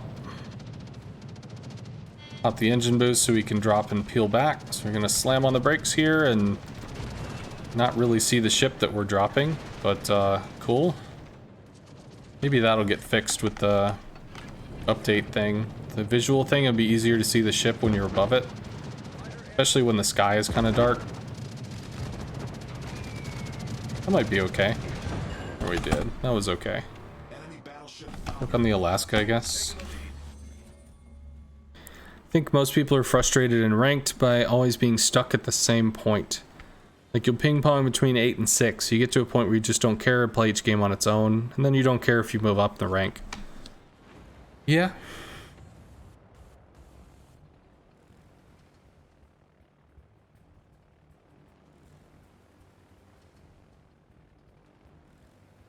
For example, I partially disagree. I find it's due to excessive imbalance in player skill across the two teams. For example, a team with 2 DDs that YOLO and die, they quickly tilt the match in favor of the enemy team.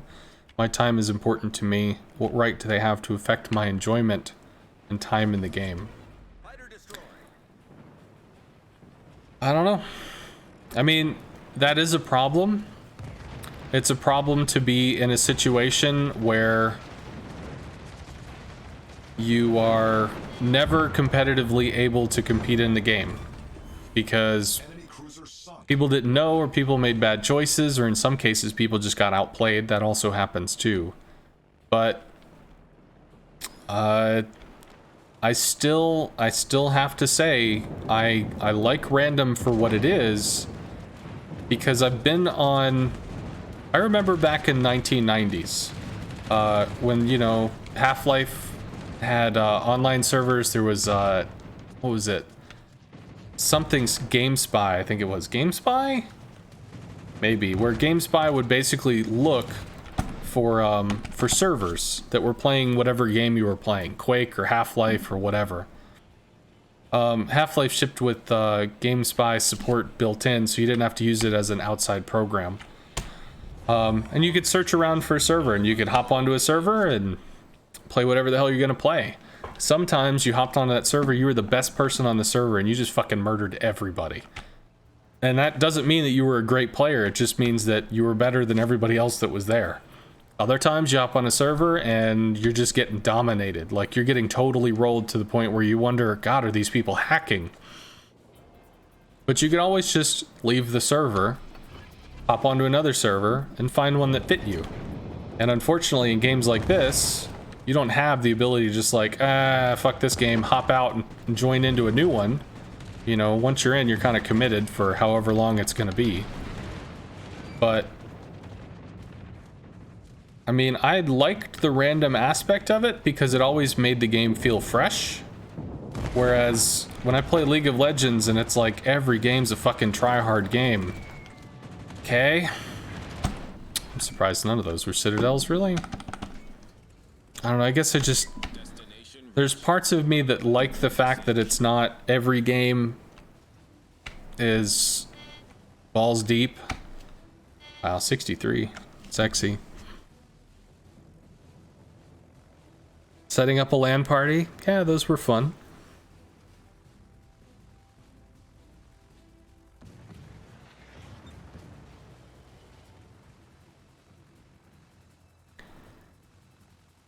Well, Max Raider, the skill-based modes that they have are clan brawls. Clan brawls are skill-based modes. Whenever your clan wins, they get rated a little higher. And clans start getting matched against other things with similar win rates. So the more that a clan wins, the more that they go against each other during the duration of the brawl, which could be a few days. So that ends up becoming a skill-based thing with, you know, 3 people or 1 people or 4 people or whatever the hell the little brawl size is. It's a little mini event. Ranked, again, if they had a different qualification system, I think it would be able to filter players a little better, but at the same time, I think the reason they don't add the harsh qualifiers is because you need to get to Gold 1 to get the token. If I can find this. There's a ranked token, which is used for these. So here, these are ranked tokens, so you can get little camos for certain ships. Black has a camo, Flint has a camo, Shikishima has a camo, Burgoyne, Stalingrad. So if you wanted to get access to these camos, you theoretically have to rank out, which, I mean, it's not a bad thing if you're in a situation where you can't rank out, but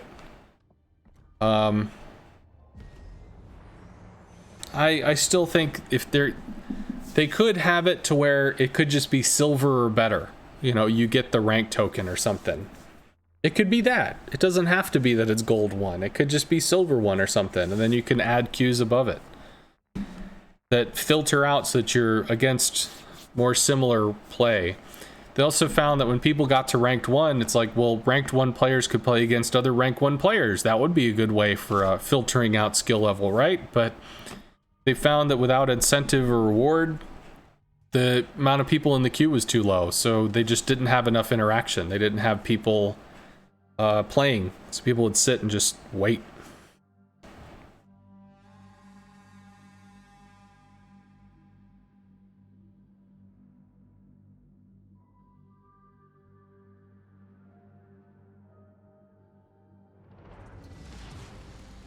General quarters.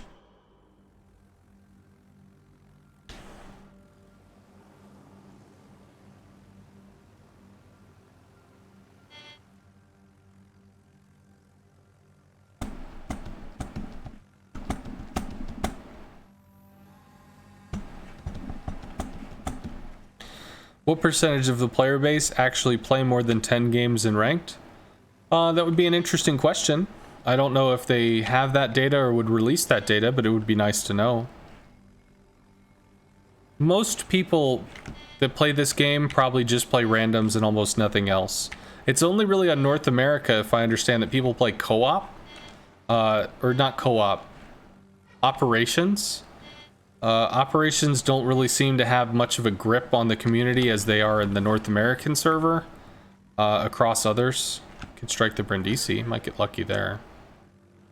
Brindisi's turning out. He already sees us. Like, not today, Satan. No. Any cruisers? There's a buffalo somewhere.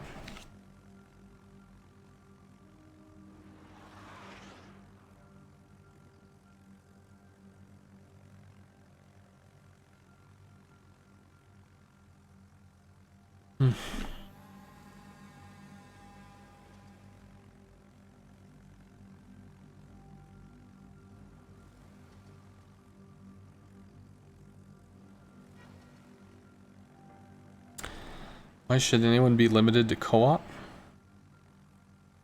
Wargaming does need to get new ops in. It would be nice, but you do have to remember, like, Wargaming's a developer.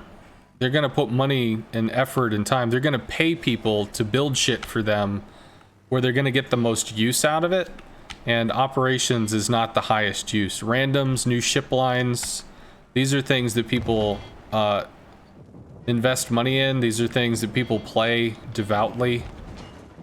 I mean, hell, I myself have, like, what, 8 to 10,000 fucking battles? Oh, can we get this reset? Nope, we overshot. Unless we tagged maybe like tagged him somewhere. Might be able to strike the buffalo. Although not with this, but maybe. Okay. Maybe. 2 planes? 2 planes. Did some damage. That's a lot of damn DDs.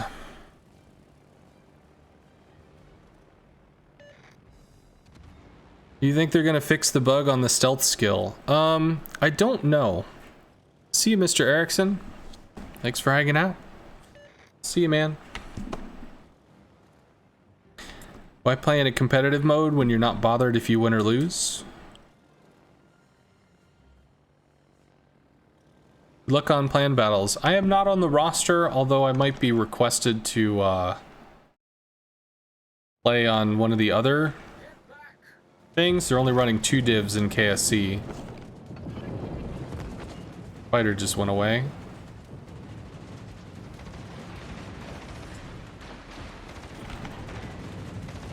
Might get lucky with that one because he went forward again. Buffalo v Buffalo combat. He did. He's gonna keep turning though, which means he's gonna eat some torps. It's cool.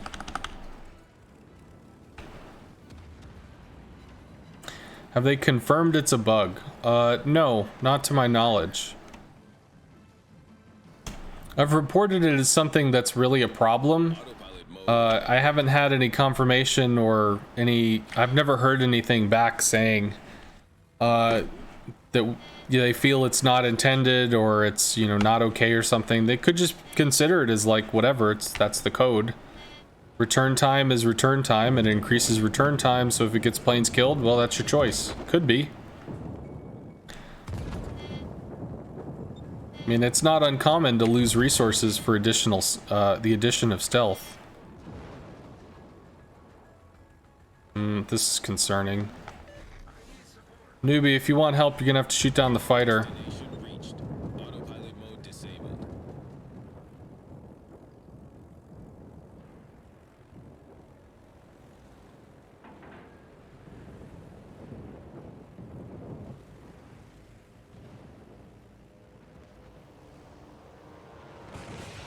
There are 2 DDs in there, dude. That's not just one. There's 2 DDs in there. It's not just one. You're getting 2v1'd. Yeah. It's one in the front, one in the back. This one back here. That's unfortunate. Can bomb the Pommern, I guess.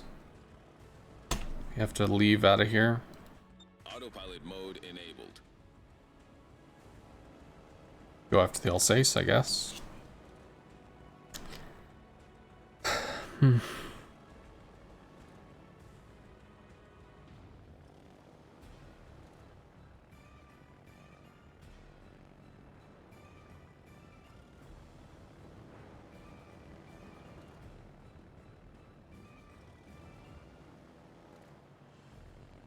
Well, Star Destroyer, there's always the option of buying Wargaming, and you can change the game however you want. I think at the moment, they have to go toward the financial incentive of playing to the majority. If anything, that's probably the biggest guider of what decisions they have to make. I don't think I've heard of a situation where players have like purchased a game license, a game something, because they thought it, was so important.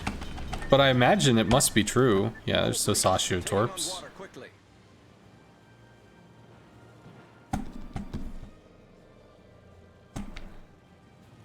You looked into that, but Wargaming pulled themselves off Cyprus back in 2016. Understandable. Please get the fuck out of my way. Please get the fuck out of my way. Please get the fuck out of the way. We're detected by DDs we can't do anything about. Whatever. It'll be fine.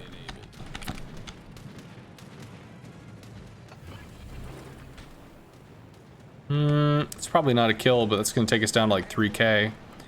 Now it's going to be... Well, maybe it'll be a kill. No. One bomb. Still, strong. We get nuked. This is done.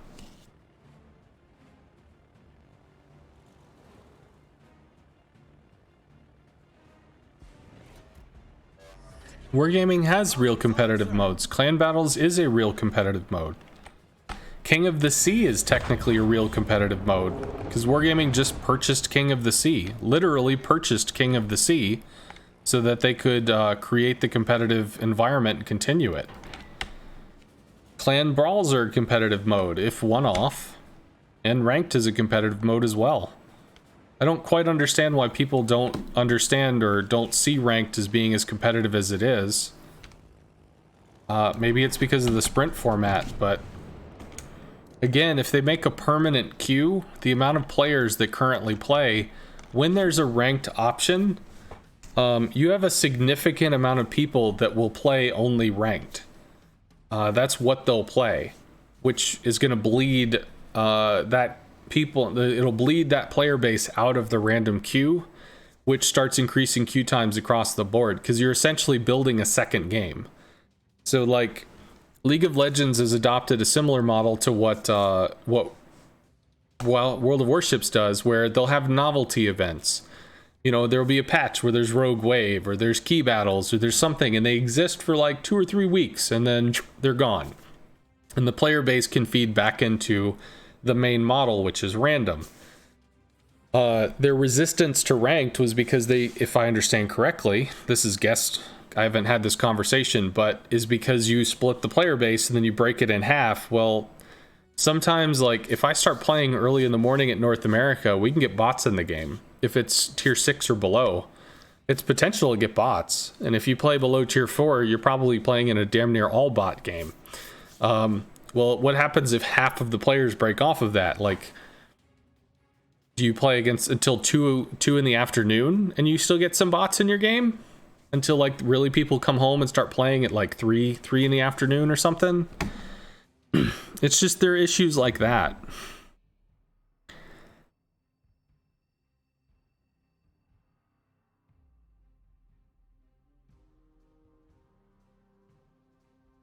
Yeah, this game is not designed for 1v1. There was a 1v1 ranked sprint, which is true, but ranked sprint in general is designed to be so quick that you get 10 wins and then you're done. So if you get a loss or multiple losses, who gives a shit? Because once you get 10 wins, you're done. Because ranked sprint, you would lose progress well, to the same extent that you could in a ranked season. So they did a 1v1 little tier 8 thing.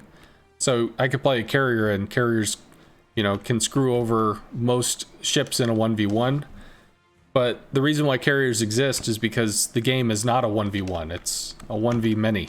If you get down to a 1v1 because all the enemies on a flank are dead and there's only one enemy left, or it gets all the way down to the wire, shit like that, then yeah, you've got a cartoonishly awkward situation, but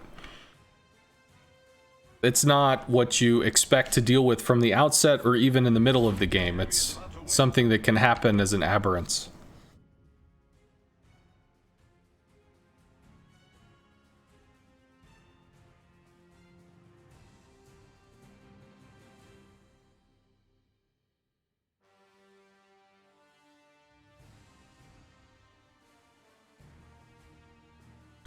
Rewards in co-op are so low you can't survive playing only that above tier 8. You can if you spend money. If you get premium time and you buy the perma camos, you can. Because the perma camos reduce your service cost. And then service cost is additionally reduced when you play co-op by, I think, 25%. So they double down. But yeah, so if you wanted to play tier 9 and tier 10... it's a free-to-play game, but if you wanted to play them without losing money, you could throw money at Wargaming and you can make money doing even co-op.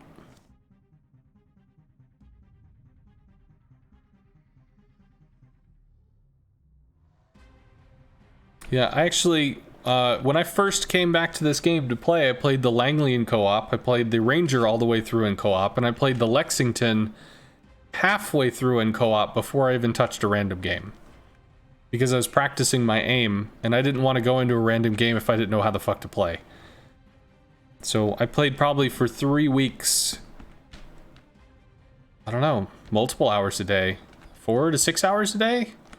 For about 2 to 3 weeks in co-op, just learning how to shoot.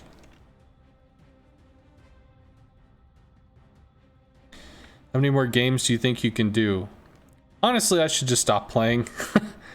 I've been mentally out of it since the contentious game with Treyarch, so I read what Treyarch said. I'll have to send him a message, but I've been pretty mentally checked out, so I should probably just stop playing.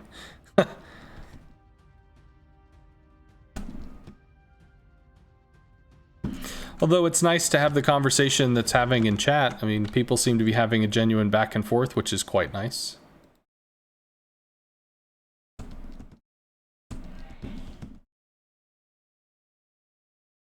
You did something similar about the time German CVs were early access, lots of bot battles to relearn the game after a 4-year hiatus.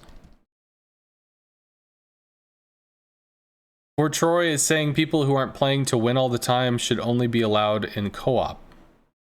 Thank you for helping you survive your shift. Well, yeehaw, Lewis. Thanks for hanging out, dude. Yeah, I haven't caught the full back and forth Falconer Joanna between Fort Troy and Star Destroyer. I've only been able to catch bits and pieces.